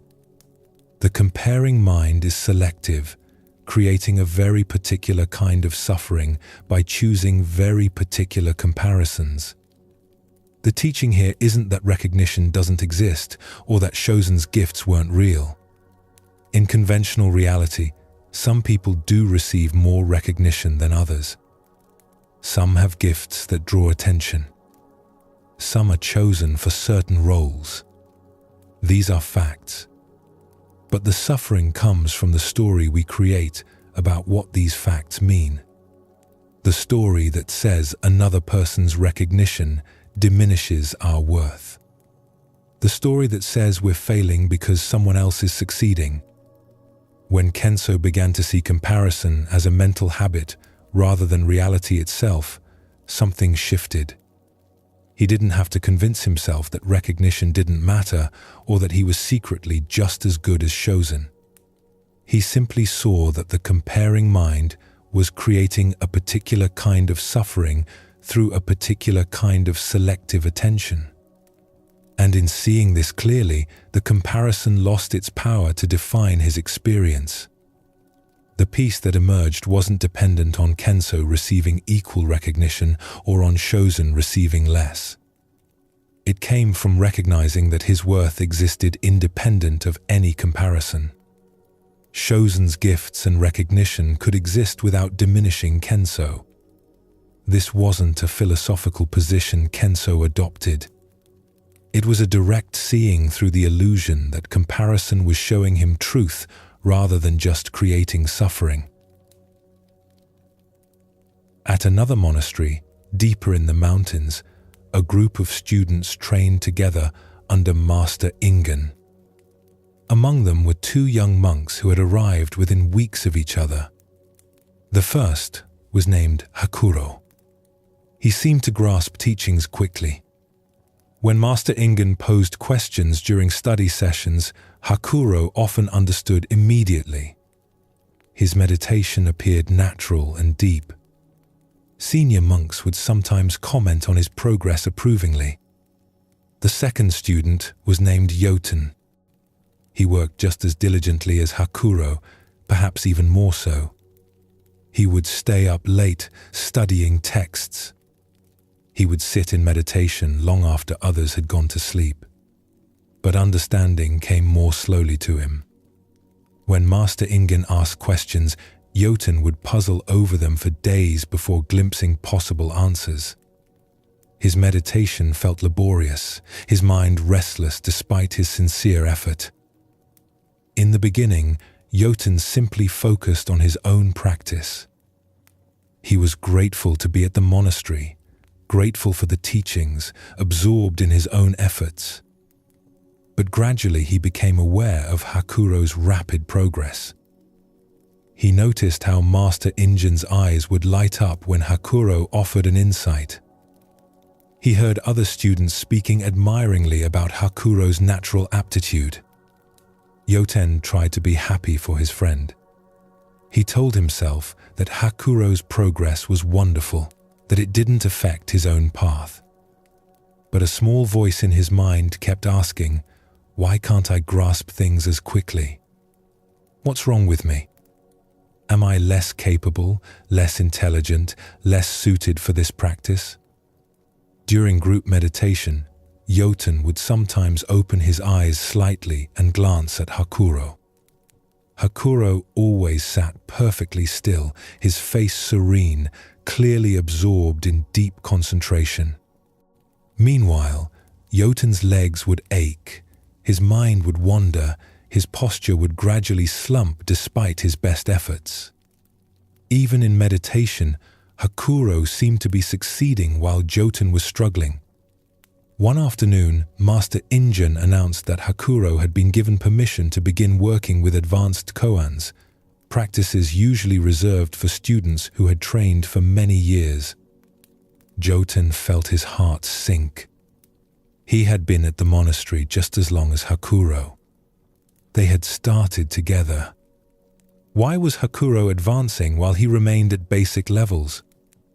That night, Yoten couldn't sleep. He lay in his small room feeling a mix of emotions he couldn't quite name. Sadness, frustration, shame, and underneath it all, a growing conviction that he simply wasn't good enough for this path. Perhaps some people were naturally suited for Zen practice and others weren't. Perhaps he should accept that he was in the second category. The next morning, Jotun approached Master Ingen. "Master, I need to speak with you about leaving the monastery." Master Ingen gestured for him to sit. "Why would you leave?" "I don't think I'm suited for this practice," Jotun said, the words tumbling out. "I try as hard as I can, but understanding doesn't come. I meditate sincerely, but my mind stays restless. Other students, like Hakuro, seem to progress naturally while I struggle with everything. Perhaps my capacity is limited. Perhaps I should accept that and pursue a simpler life." Master Ingen listened quietly. When Jotun finished, the teacher asked a simple question. "Why are you comparing yourself to Hakuro?" The question caught Jotun off guard. "Because we started at the same time. We're at the same stage of life. It seems natural to notice his progress compared to mine." "Natural," Master Ingen repeated. "Tell me, do you compare your progress to that of Master Banzan, the renowned teacher who lives in the capital?" "No, of course not. He's a great master." "Why not?" "He also practices Zen. Shouldn't you measure yourself against him?" "That would be ridiculous. He's been practicing for 40 years. He's achieved deep realization. So you only compare yourself to people at roughly your same stage," Master Ingen observed. "But tell me, there's a novice who arrived last month who can barely sit still for 10 minutes. Do you compare yourself to him?" "No," Jotun said. "Why not?" "Because he's just beginning." "Ah," Master Ingen said. "So you compare yourself only to people who are similar enough to seem relevant, but ahead enough to make you feel inadequate. That's a very specific choice your mind is making." Jotun sat with this. "And why do you compare on the dimension of speed?" The master continued. "Why not compare on the dimension of effort? You work harder than most students here. Why not compare on sincerity? Your dedication is genuine and deep. Why not compare on humility? You're less arrogant than many who progress quickly. I suppose I focus on the areas where I'm lacking," Jotun said quietly. "Yes," Master Ingen said. "The comparing mind is very selective. It chooses particular people and particular measures specifically to create suffering. You could compare yourself to students who progress more slowly and feel superior. You could compare yourself across dimensions where you excel and feel satisfied. But instead, your mind chooses the exact comparison that creates the most pain." He paused, then asked, "Have you noticed that Hakuro struggles with something you don't?" Jotun looked up, surprised. "What do you mean?" "Hakuro grasps concepts quickly, yes. But he has difficulty with simple presence. His mind is always jumping ahead, always grasping for the next insight. During work practice, he's often distracted, thinking about teachings rather than being present to his tasks. You, on the other hand, bring genuine presence to whatever you're doing. Your difficulty with concepts comes partly from the fact that you're actually here in your experience rather than lost in abstraction." This had never occurred to Jotun. He had always seen Hakuro's quick understanding as simply better, not as a different quality with its own limitations. "There's no single path through this practice," Master Ingen continued. "Some people's understanding unfolds quickly but remains somewhat superficial.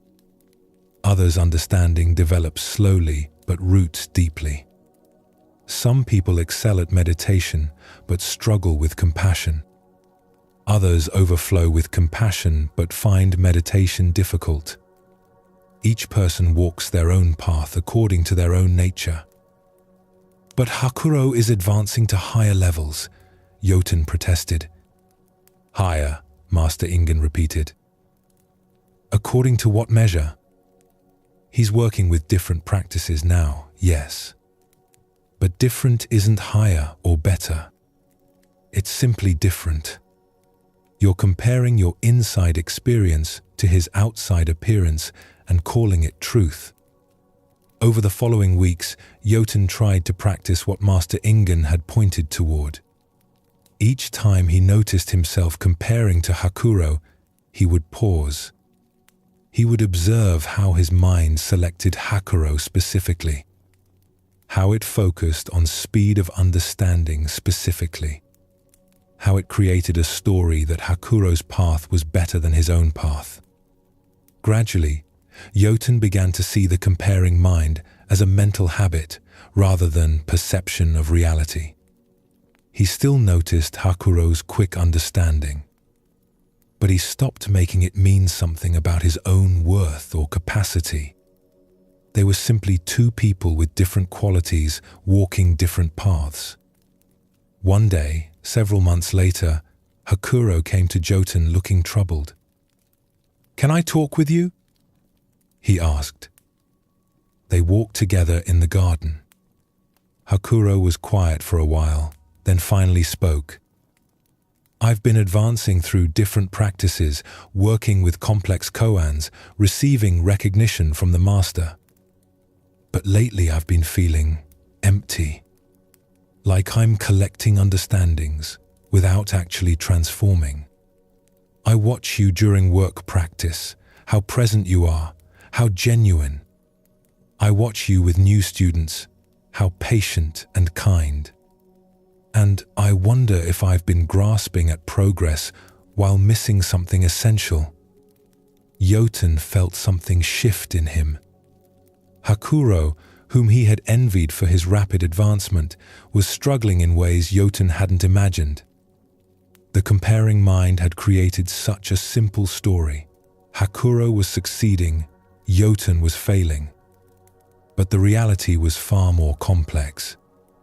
Each of them had gifts and struggles invisible to the other. Years later, both monks were still at the monastery, both now teaching students themselves. Hakuro had indeed achieved deep insight, but continued to work on presence and simplicity.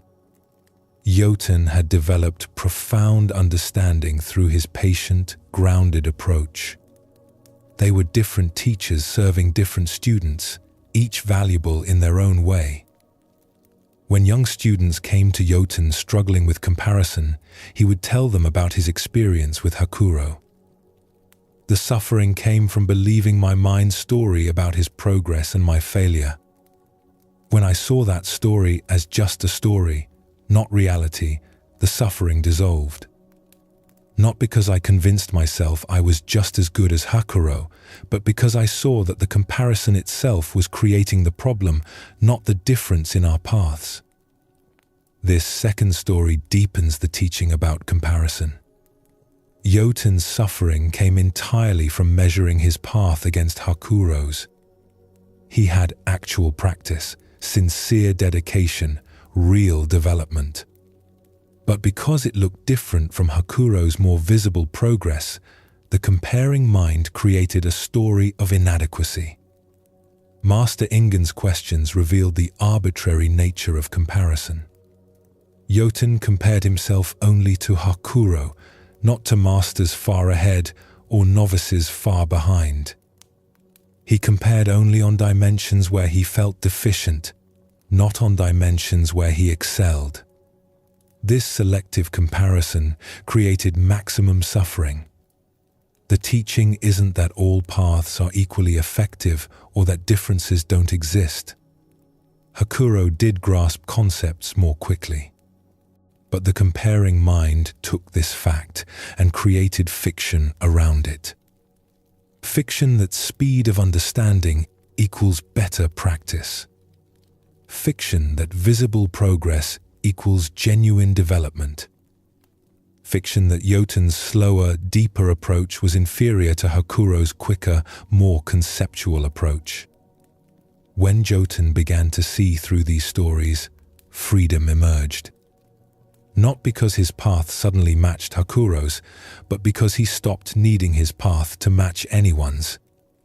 He could acknowledge Hakuro's gifts without it diminishing his own. He could recognize his own struggles without making them mean he was failing.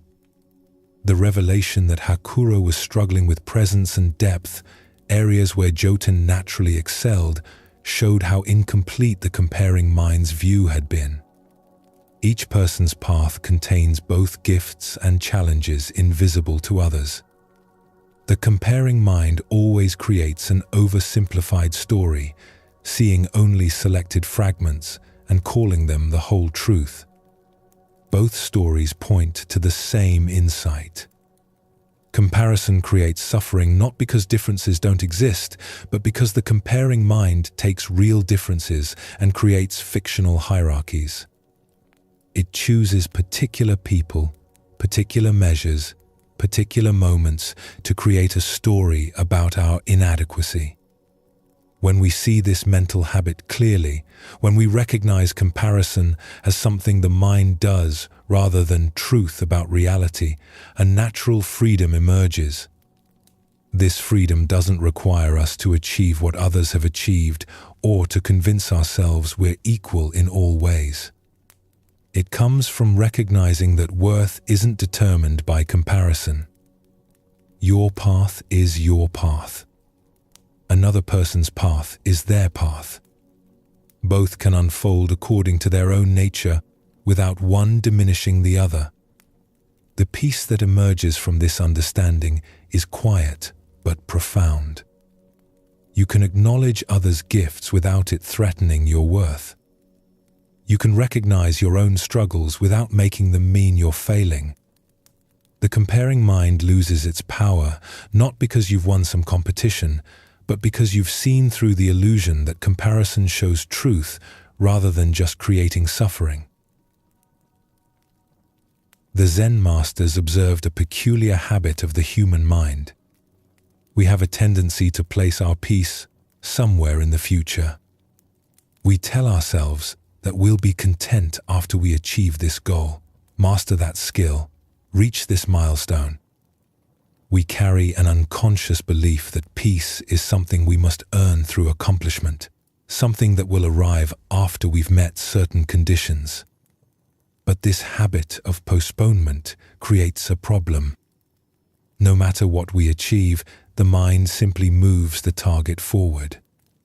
Peace remains always just ahead, always conditional, always waiting for one more thing. At a monastery known for its rigorous training, a young monk named Tenshin practiced with great dedication. He had arrived at the monastery 3 years earlier, filled with aspiration. He wanted to master meditation, understand the deepest teachings, and experience the peace that enlightened masters seemed to embody. Tenshin threw himself into practice with intensity. During his first year, he struggled with basic meditation. His mind wandered constantly. His body ached during long sitting periods. Other monks seemed to settle into stillness while he fought with restlessness. He would think to himself, "Once I can sit properly, once my mind settles, then I'll have peace. I just need to master this foundational practice first." He worked diligently on his meditation.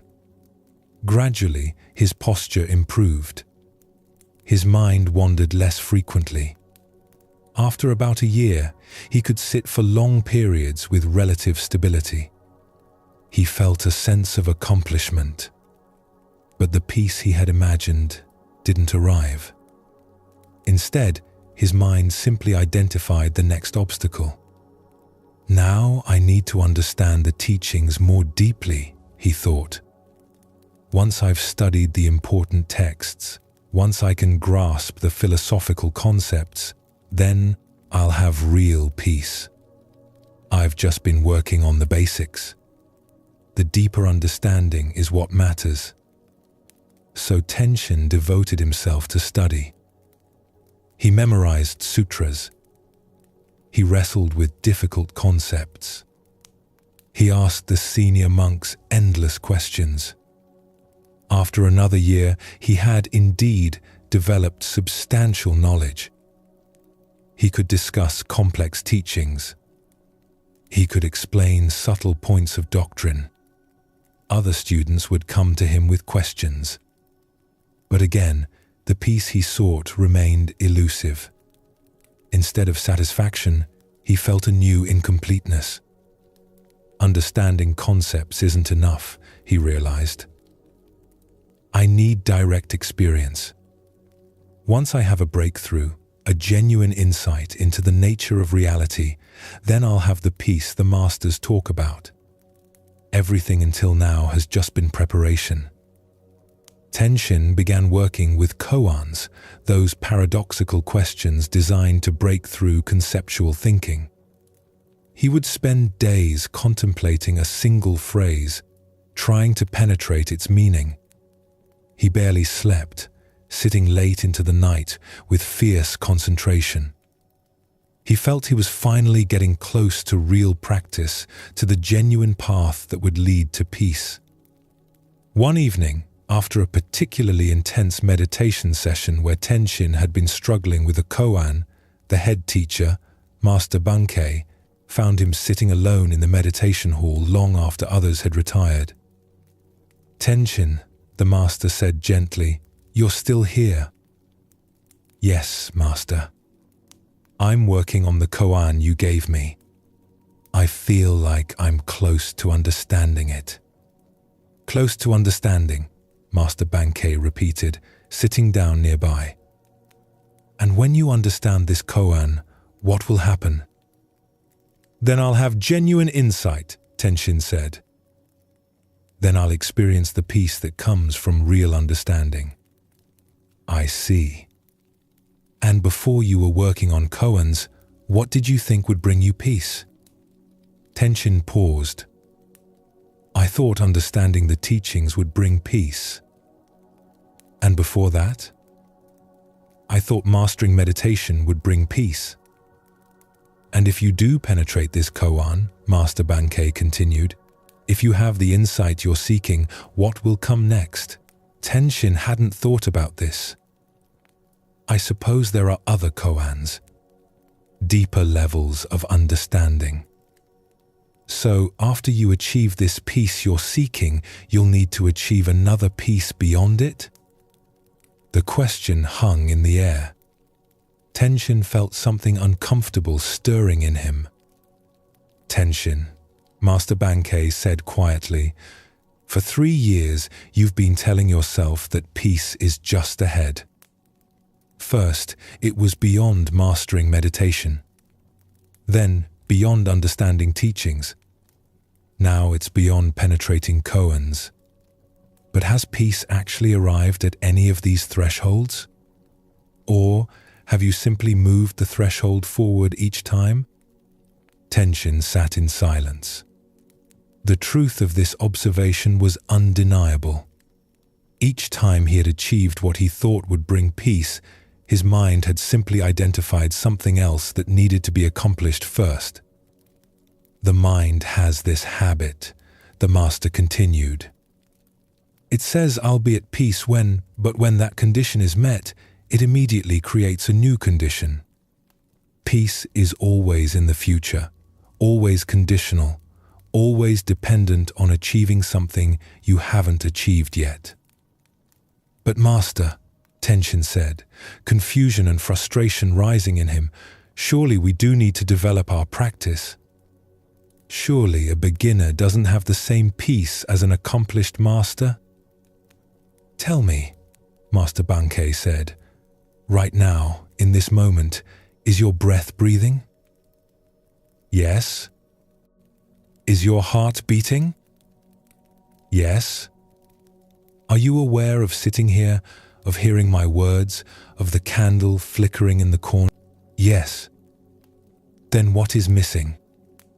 Tenshin opened his mouth to answer, but no words came. What was missing? In this actual moment, was something missing? Or was his mind simply insisting that something should be different, that he should be different, before he could allow himself to be at peace? "You have been practicing for 3 years," Master Bankei said, "but not to arrive at peace." "You've been practicing to earn the right to be at peace."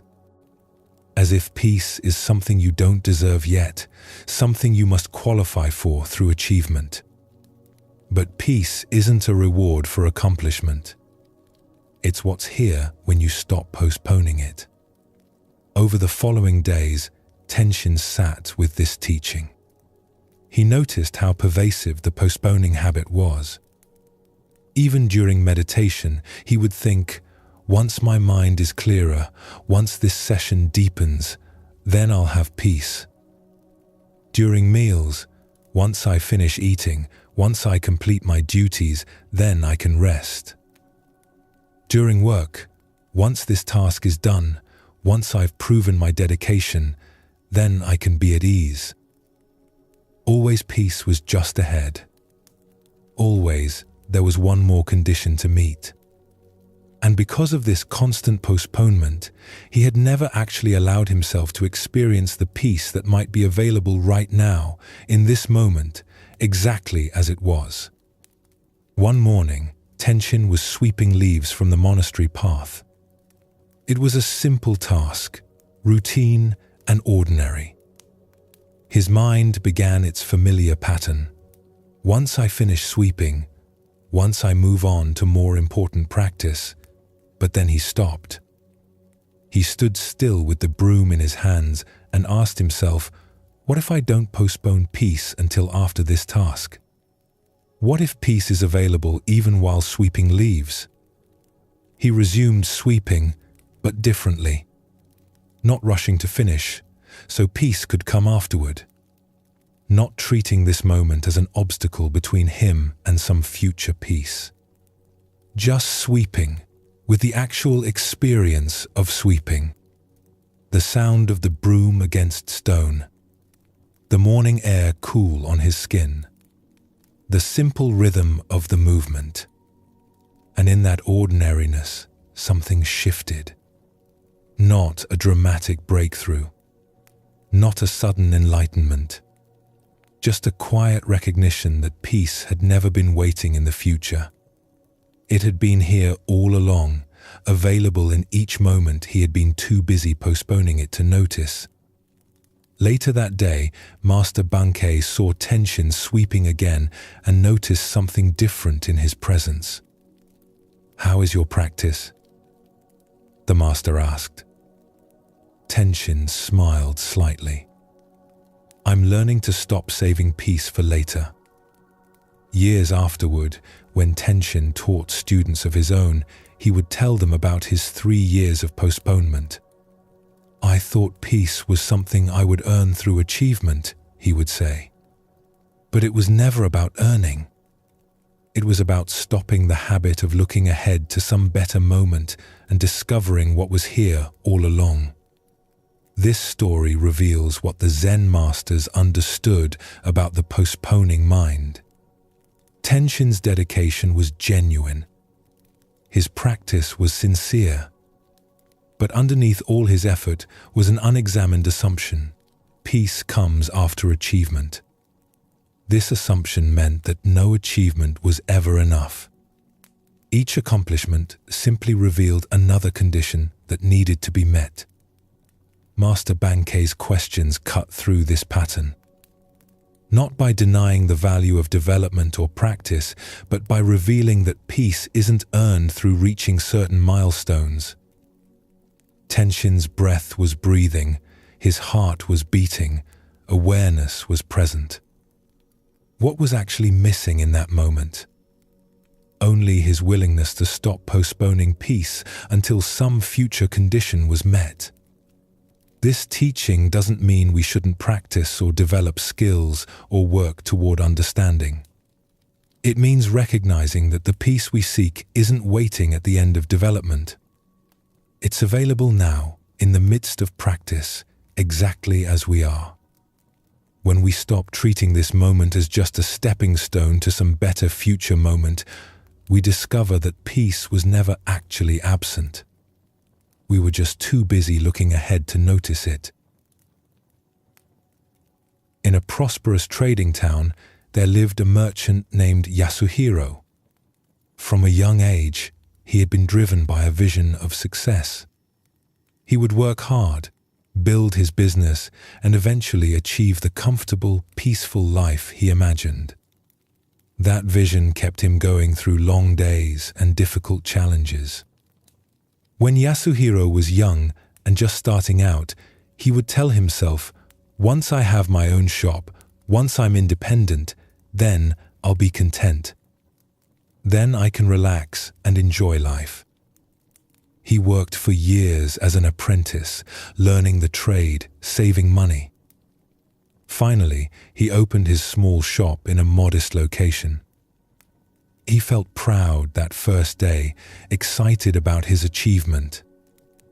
But within weeks, the excitement faded. The shop was small and poorly located. Customers were few. He found himself thinking, "This isn't enough. Once I have a better shop in a better location, once business is more stable, then I'll have the peace I'm working toward." So he worked harder. He took on extra work. He saved aggressively. After 5 years, he was able to move to a better location, a busier street where people would see his goods. Surely this was the threshold. Surely now he could feel satisfied. But again, after the initial excitement faded, he noticed limitations. His goods were ordinary. To really succeed, he needed to stock finer items, attract wealthier customers. "Once I'm dealing in high-quality goods," he thought, "once I have a reputation for excellence, then I'll have achieved what I set out to achieve." More years passed.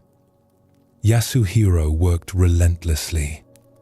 He built relationships with suppliers. He developed an eye for quality.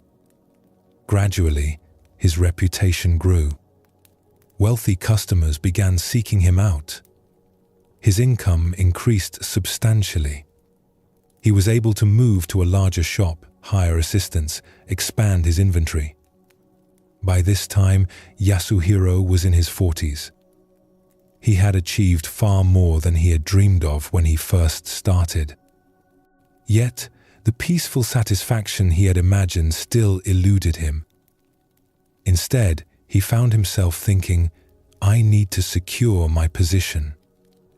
I need to expand to multiple locations, build something that will last, create real wealth." His wife, Suki, watched this pattern with growing concern. They had enough wealth now to live comfortably.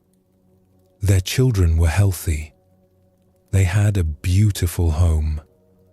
Yet, Yasuhiro was always restless, always focused on the next expansion, always working.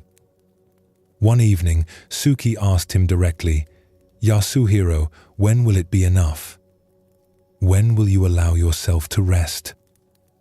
"Soon," he said, as he always did. "Once I establish the second shop, once I secure our financial future, then I can relax. I'm doing this for us, for our security." But Suki could see what he couldn't. The goalpost kept moving. Each achievement simply revealed another goal beyond it. The peace he was working toward wasn't getting closer. It was remaining always just out of reach. Years continued to pass.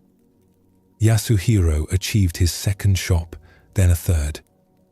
He became one of the most successful merchants in the town. People respected him. His wealth was substantial. His family wanted for nothing material. And yet, in quiet moments, Yasuhiro felt empty, restless.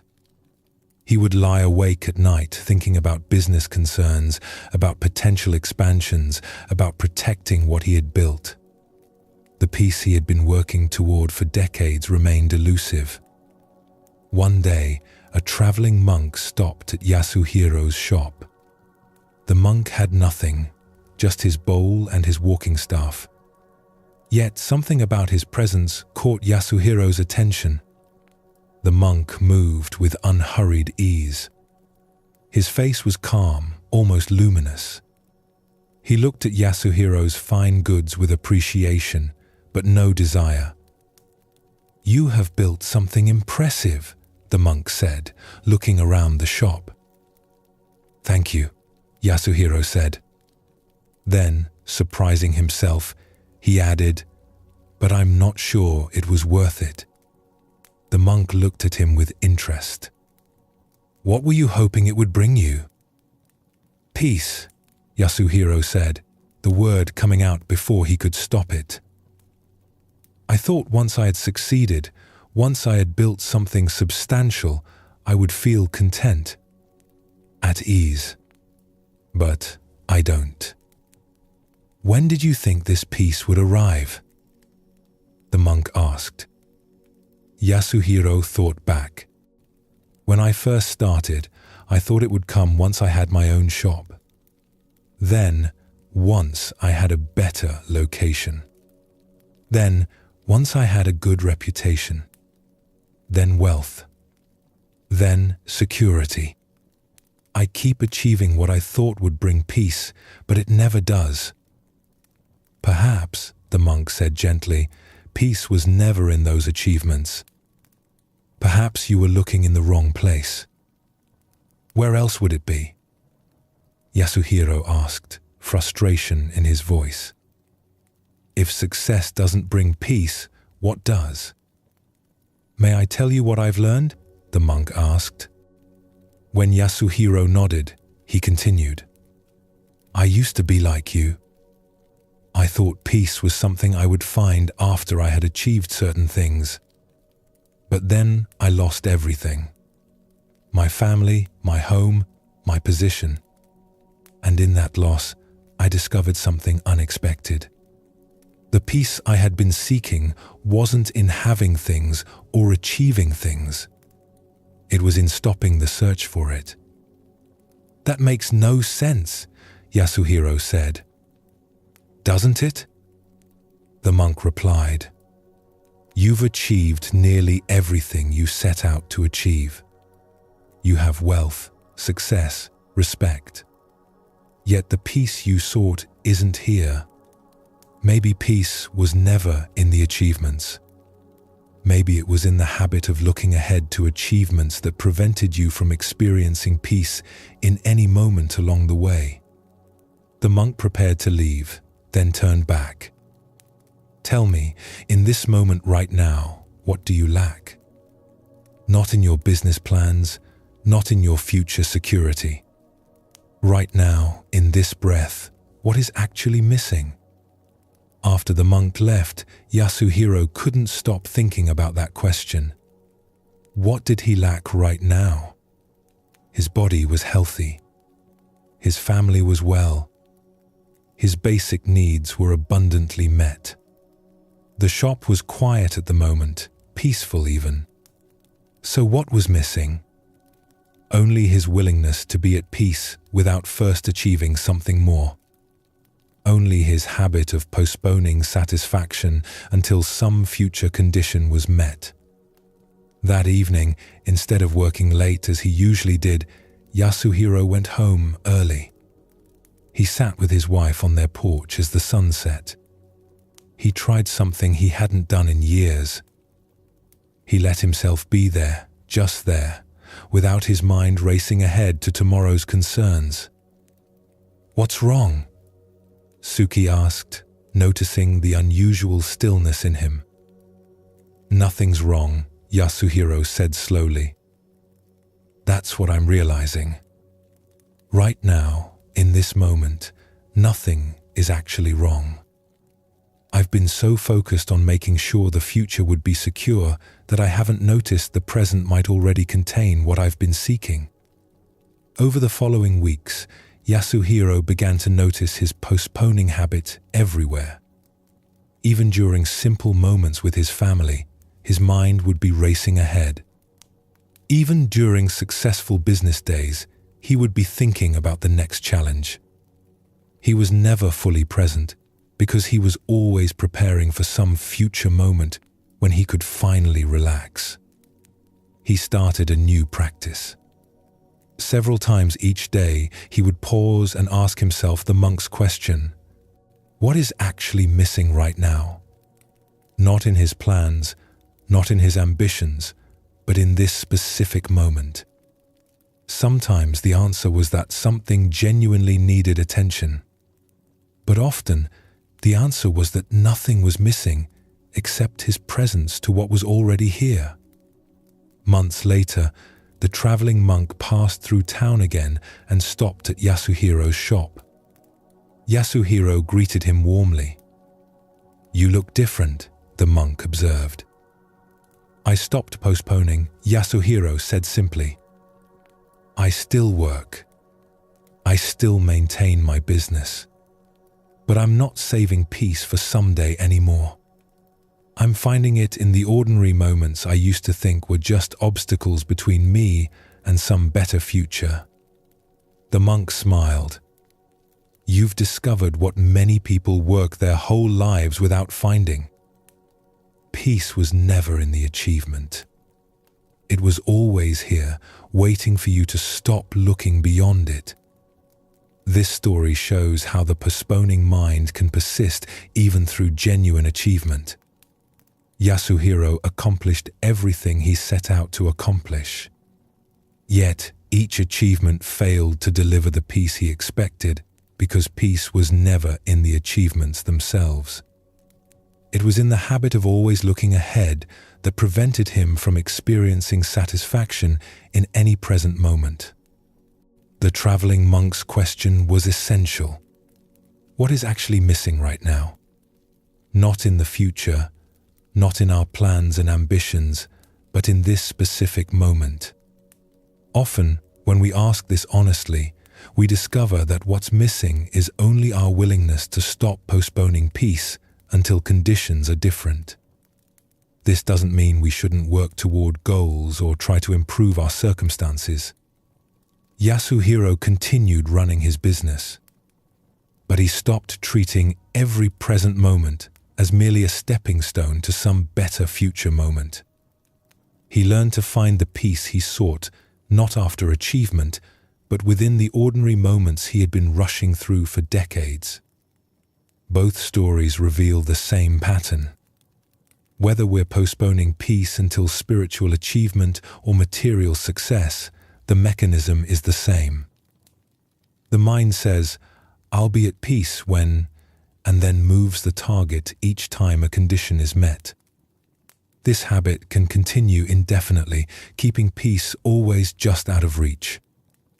The freedom comes not from achieving enough to finally deserve peace, but from seeing through the postponing habit itself. Peace doesn't require perfect conditions, complete understanding, or total success. It's available now in whatever moment we stop insisting it should be somewhere else. When tension stopped postponing peace until after he mastered each level of practice, he discovered it had been available all along in the simple experience of sweeping leaves. When Yasuhiro stopped postponing peace until after each business goal was achieved, he found it in ordinary evening moments with his wife. Neither had to become different or achieve more. They simply had to stop treating this moment as insufficient. This is what the Zen masters pointed toward. Not that development doesn't happen or that achievement doesn't matter, but that peace isn't waiting at the end of development or achievement. It's here when we stop the habit of looking beyond where we are. The Zen masters noticed something about our search for peace. We often believe it exists in certain places and not in others. We think if we could just get away from difficult circumstances, if we could just find the right environment, then we would finally experience the calm we seek. But this belief creates a problem. It suggests that peace depends on external conditions being just right. And if peace requires perfect conditions, it remains forever fragile, always threatened by the next change in circumstances. A monk named Gensho had been practicing at a large monastery for 5 years. The monastery was active and crowded. Over 100 monks lived there, practicing together, working together, eating together. The meditation hall was always full. The work periods were noisy with activity. Meals were communal and sometimes chaotic. Even sleep was shared, with monks sleeping in large common rooms. Gensho found it increasingly difficult to settle his mind amid all this activity. During meditation, he would hear other monks shifting, coughing, breathing. During work periods, conversations and laughter would distract him. During meals, the sounds of eating and occasional talking would pull his attention away from mindful presence.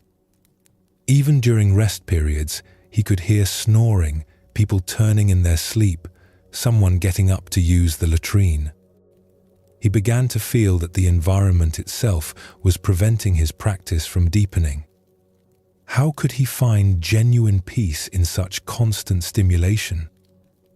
He would think about monks who practiced in quiet mountain hermitages, sitting alone in silence, undisturbed by crowds and noise.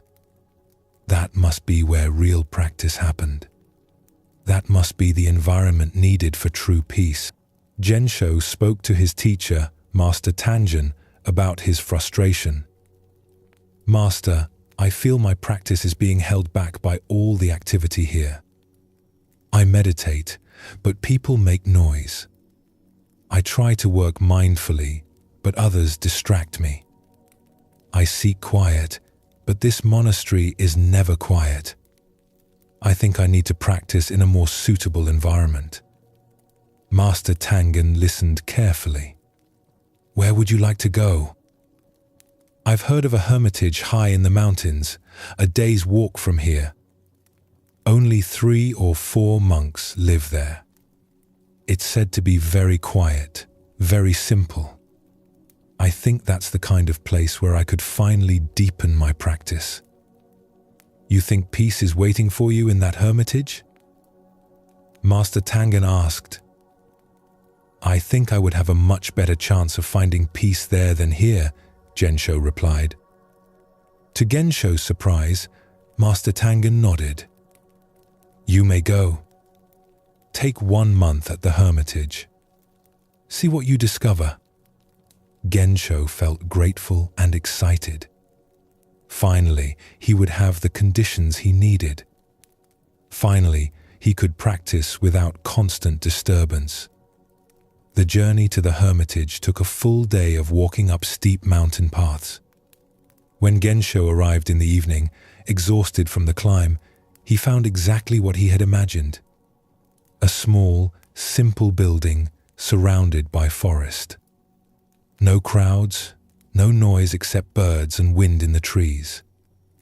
The few monks there greeted him quietly and showed him to a small room, his own room, where he could sleep alone. The first few days felt like paradise. Gensho would wake naturally with the dawn light. The morning meditation was silent and undisturbed.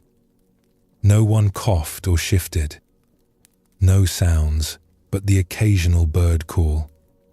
During work, which consisted mainly of tending a small garden and maintaining the building, there was no chatter or distraction. Meals were eaten in complete silence. Even the sounds of eating were minimal with so few people. Gensho felt certain he had made the right choice. This was clearly a better environment for practice. His mind would surely settle now. But after about a week, something unexpected began to happen. Without the external distractions of the monastery, Gensho became intensely aware of his own internal noise. His mind seemed even more restless than before. Thoughts arose constantly. Memories, plans, judgments, fantasies. Without external activity to blame for his distraction, he couldn't avoid noticing that his mind itself was creating disturbance. During the quiet meditation sessions, instead of settling into peace, Gensho found himself overwhelmed by the volume of his own thinking. Every thought seemed louder in the silence. Every mental movement seemed more obvious without external activity to mask it. He tried to push the thoughts away, to force his mind into the quietness that the environment offered. But the harder he tried, the more agitated he became. He had imagined that removing external noise would reveal inner peace. Instead, it revealed inner chaos.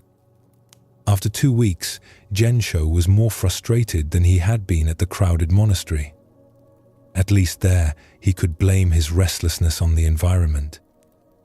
Here, in perfect conditions, he had to face the uncomfortable truth that his lack of peace wasn't caused by external circumstances. It was something in his own mind.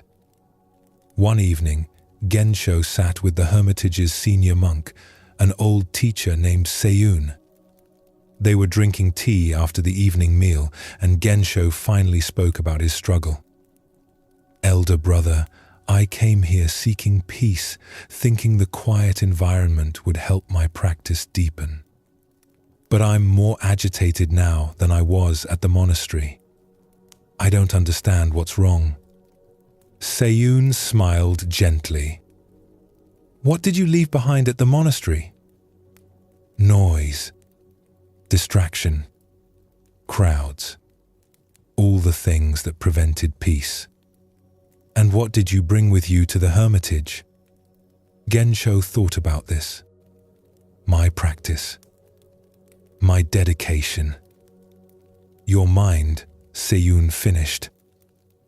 "You brought the same mind that experienced disturbance at the monastery. That mind didn't change just because the location changed."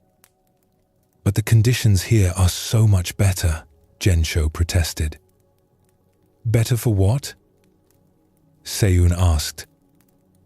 "Better for noticing what's actually happening in your mind, certainly. But not better for creating peace. Peace isn't created by conditions. It's what remains when we stop fighting with whatever conditions we find." He poured more tea into both their cups. "At the monastery, you blamed your restlessness on external noise. The crowds, the activity, the sounds.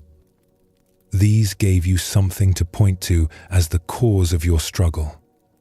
Here, in quiet conditions, you can't blame external circumstances anymore. So now, what do you see?"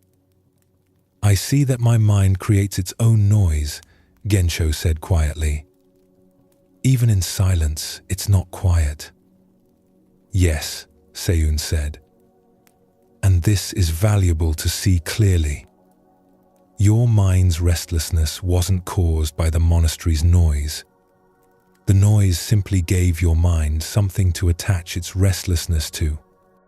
Now, without that external noise, you can see that the restlessness was always internal." "So coming here was a mistake?" Gensho asked. "Not at all. You needed to see directly that peace doesn't live in any particular place. If I had told you this at the monastery, you would have continued believing that the right environment would solve your problem. Now you know from experience that peace and place are not connected in the way you imagined." Over the remaining 2 weeks at the hermitage, Gensho stopped trying to use the quiet environment to force peace. Instead, he simply noticed his mind's patterns. The constant thinking, the restless seeking, the judgment about whether his practice was good enough. Without external distractions to blame, these patterns became very clear. Something began to shift. Not because the conditions were perfect, but because Gensho stopped demanding that his mind match the external quietness. He let his mind be as it was, restless and noisy, without the extra layer of resistance that came from thinking it should be different. Paradoxically, as he stopped fighting his mind's activity, it gradually began to settle on its own. Not into perfect silence, but into a more spacious quality where thoughts could arise without creating so much disturbance. When his month was complete, Gensho returned to the crowded monastery. Master Tangen asked him what he had learned. "I learned that I carried my restlessness to the hermitage, just as I'll carry whatever peace I find back here to the monastery. Place matters less than I thought. The mind matters more." Master Tangen smiled. "Now you can practice anywhere." And indeed, Gensho found that the monastery's noise and activity no longer disturbed him in the same way. Not because the conditions had changed, but because he had stopped believing that his peace depended on conditions being different. The noise was still there. The crowds were still there. But his relationship to them had changed completely. This story reveals what the Zen masters understood about peace and place. Gensho genuinely believed that his environment was preventing his practice from deepening. The monastery was too noisy, too crowded, too active. This belief seemed completely reasonable. After all, quiet conditions do make certain aspects of practice easier. But the hermitage revealed something crucial. The external noise wasn't creating his inner restlessness. It was simply giving that restlessness something to attach to, something to blame. When the external noise was removed, the inner restlessness remained.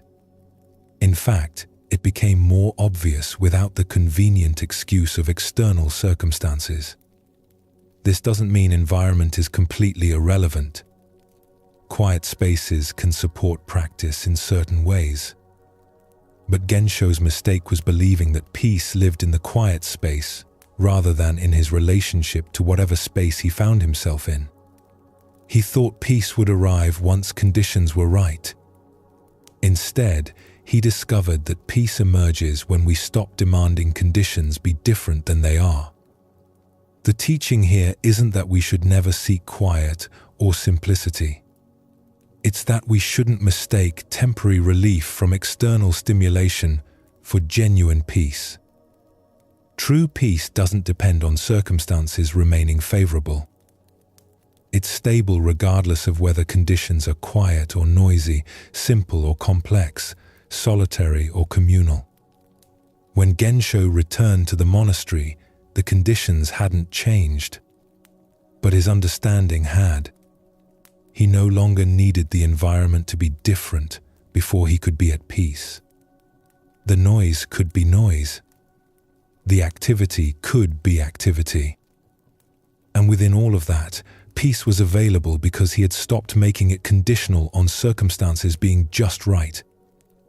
At a mountain monastery known for its austere practice, two monks lived very different approaches to their training. Than the first monk was named Ikkyu. He had a restless quality, always seeking better conditions for practice. When winter came and the meditation hall was cold, Ikkyu would think about the warmer hall at his previous monastery. When summer arrived and the hall was hot, he would remember the cooler mountain temple he had heard about. Ikkyu would often ask the abbot for permission to go on brief retreats. He would seek out caves said to be especially conducive to meditation. He would visit temples known for their beautiful gardens, thinking the aesthetic environment would inspire deeper practice. He read about famous practice sites where ancient masters had achieved enlightenment and would plan pilgrimages to these locations. If I could just practice where Master Dogen sat, he would think, perhaps I would grasp what he understood. If I could just sit in the same cave where Master Hakuin had his breakthrough, perhaps that energy would support my realization. The second monk was named Soyen. He had been at the monastery longer than Ikkyu and showed no interest in seeking different conditions. He practiced in the meditation hall, whether it was cold or hot. He worked in the garden through rain and Sunday. He seemed equally present during formal practice and ordinary tasks. When Ikkyu would return from his retreats full of excitement about some special place he had found, Soyen would listen politely but show no inclination to seek such places himself. Ikkyu found Soyen's lack of interest puzzling, even concerning. "Brother Soyen," he said one day, "don't you want to deepen your practice? Don't you want to experience the kind of environments where great masters found realization?" "I practice here," Soyen replied simply. "But surely some places are more conducive to awakening than others," Ikkyu pressed. "Why limit yourself to this one monastery when there are caves, hermitages, sacred mountains where the energy is stronger?" Soyen smiled slightly. "What energy are you seeking?"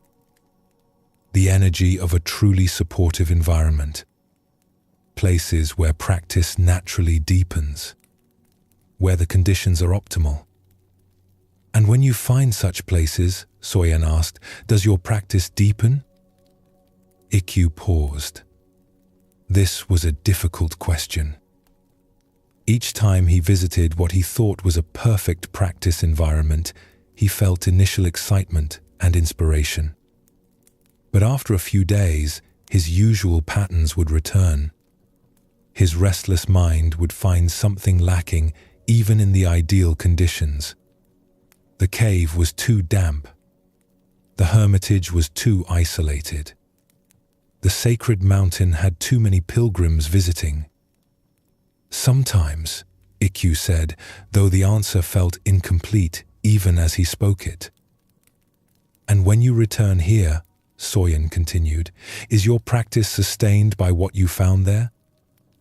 Again, Ikkyu had to admit the truth.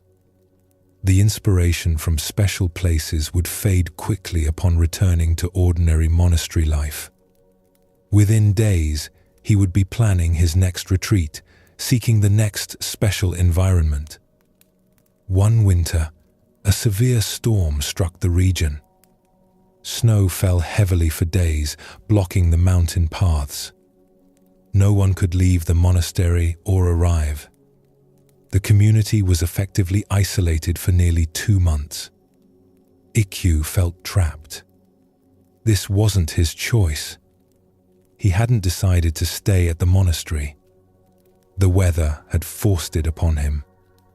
During those months, Ikkyu's restlessness intensified. He couldn't escape to quieter locations. He couldn't visit inspiring sights. He couldn't seek more optimal conditions. He was stuck with what was right here. He watched Soyen during this time.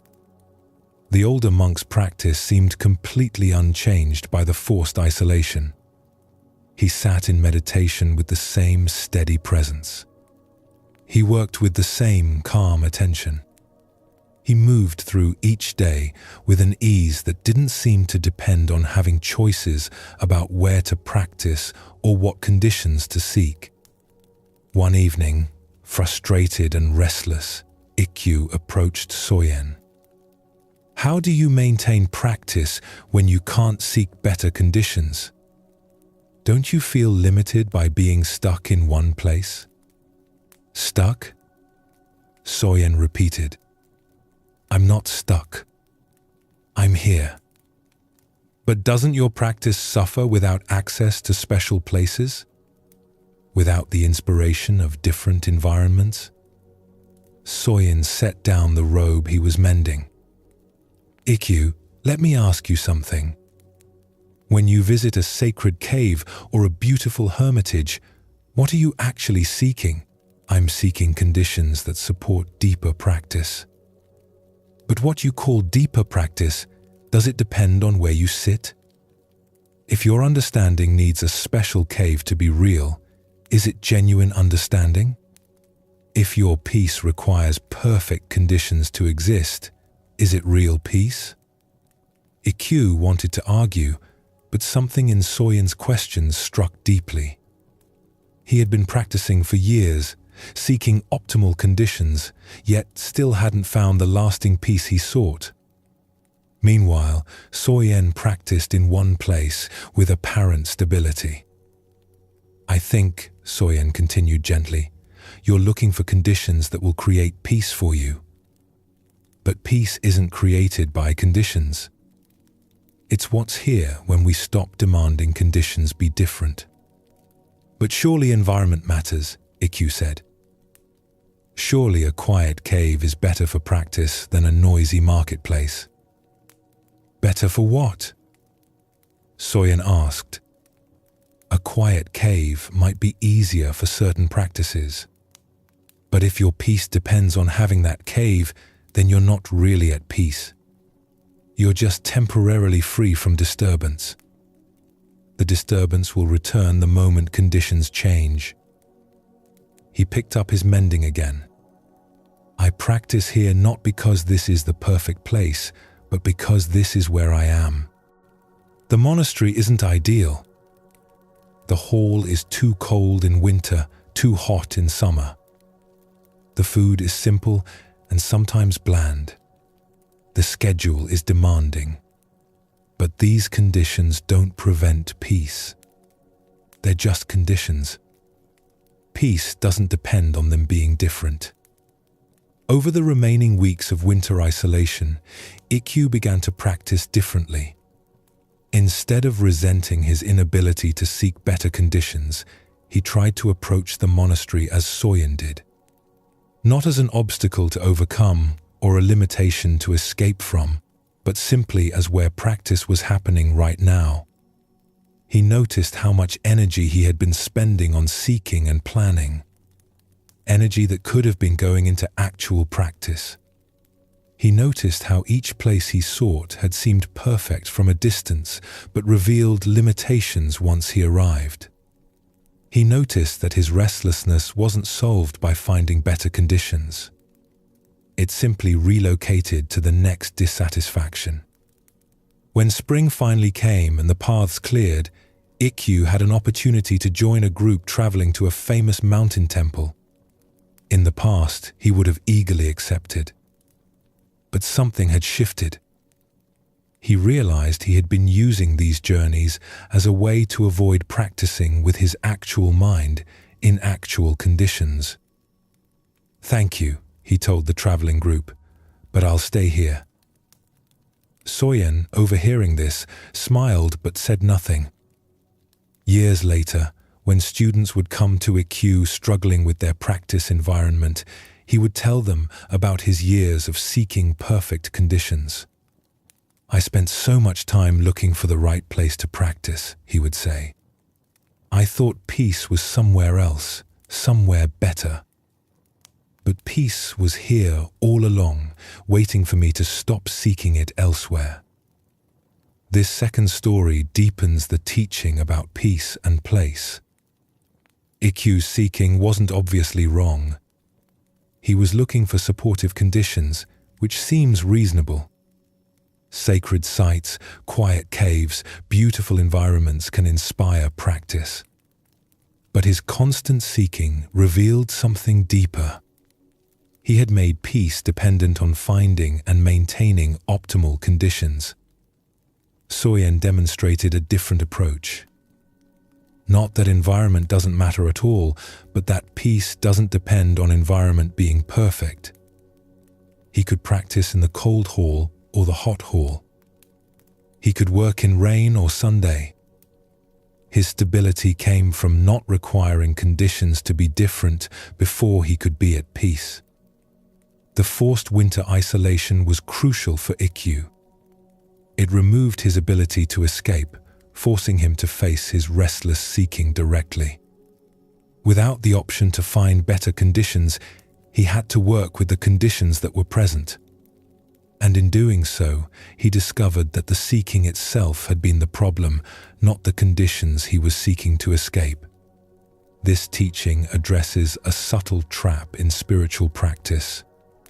We can mistake the search for optimal conditions with actual practice.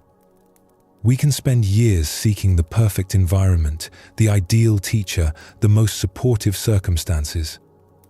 And while we're seeking, we're not actually settling into practice with what's here. The Zen masters weren't opposed to quiet hermitages or beautiful environments.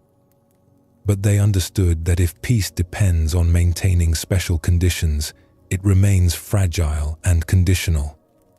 True peace is stable regardless of circumstances. It doesn't require noise to disappear or conditions to be perfect. It's available right here, in whatever place we find ourselves. Both stories point to the same insight. We often believe our restlessness would dissolve if only conditions were different. If only we could escape to the right place, find the right environment, create the right circumstances. But this belief keeps us in constant seeking, always looking elsewhere for what might be available right here. The freedom comes not from finding perfect conditions, but from recognizing that peace doesn't depend on conditions being perfect. Quiet places can support certain aspects of practice. Simple environments can make concentration easier. But genuine peace isn't created by these conditions. It emerges when we stop making our well-being dependent on circumstances being just right. When Gensho discovered that he carried his restlessness to the hermitage, he learned that peace isn't waiting in some other location. When Ikkyu stopped his constant seeking of optimal conditions, he found that practice was available in the ordinary monastery he had been trying to escape. Neither had to find the perfect place. They simply had to stop believing peace required one. As our journey through these teachings comes to its natural close, you've traveled through ancient wisdom that the Zen masters discovered about human suffering and peace. You've seen how the mind creates struggle through grasping at what isn't here and resisting what is. You've learned that rejection reveals nothing about your worth, only the conditioned preferences of others. You've discovered how we mistake our conditioning for reality itself, and how comparison creates suffering from thin air.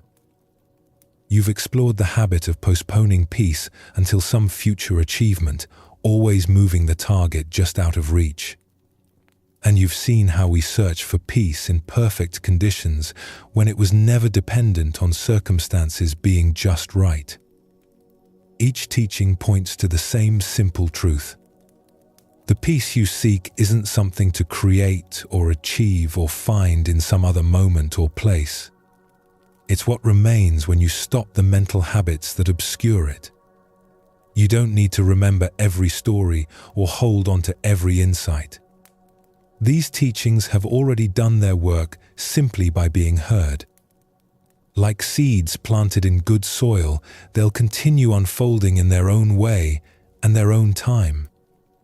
Your only task now is to rest, trusting that understanding deepens naturally when we stop trying to force it. Feel yourself sinking more completely into the support beneath you. Your body knows how to release into sleep without your guidance. Your breath continues its rhythm without your management. The awareness that has been here throughout these stories remains gently present, including rest within itself. All the seeking can stop now.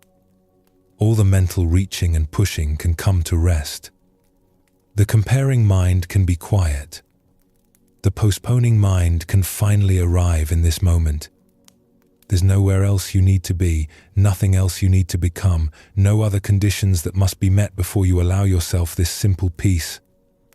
The Zen masters understood that sleep is not an escape from awareness, but awareness returning to its most natural state. In this deep rest, all the boundaries we maintain during waking life naturally soften. The stories about who we are and who we should be can dissolve for these hours. What remains is simply the peaceful awareness that was here before all the stories began. May your sleep tonight be deep and restorative. May you rest in the understanding that peace was never absent, only overlooked. May you wake refreshed, carrying this quiet knowing into whatever tomorrow brings. Sleep well, and thank you for joining us here at Sleepy Monk.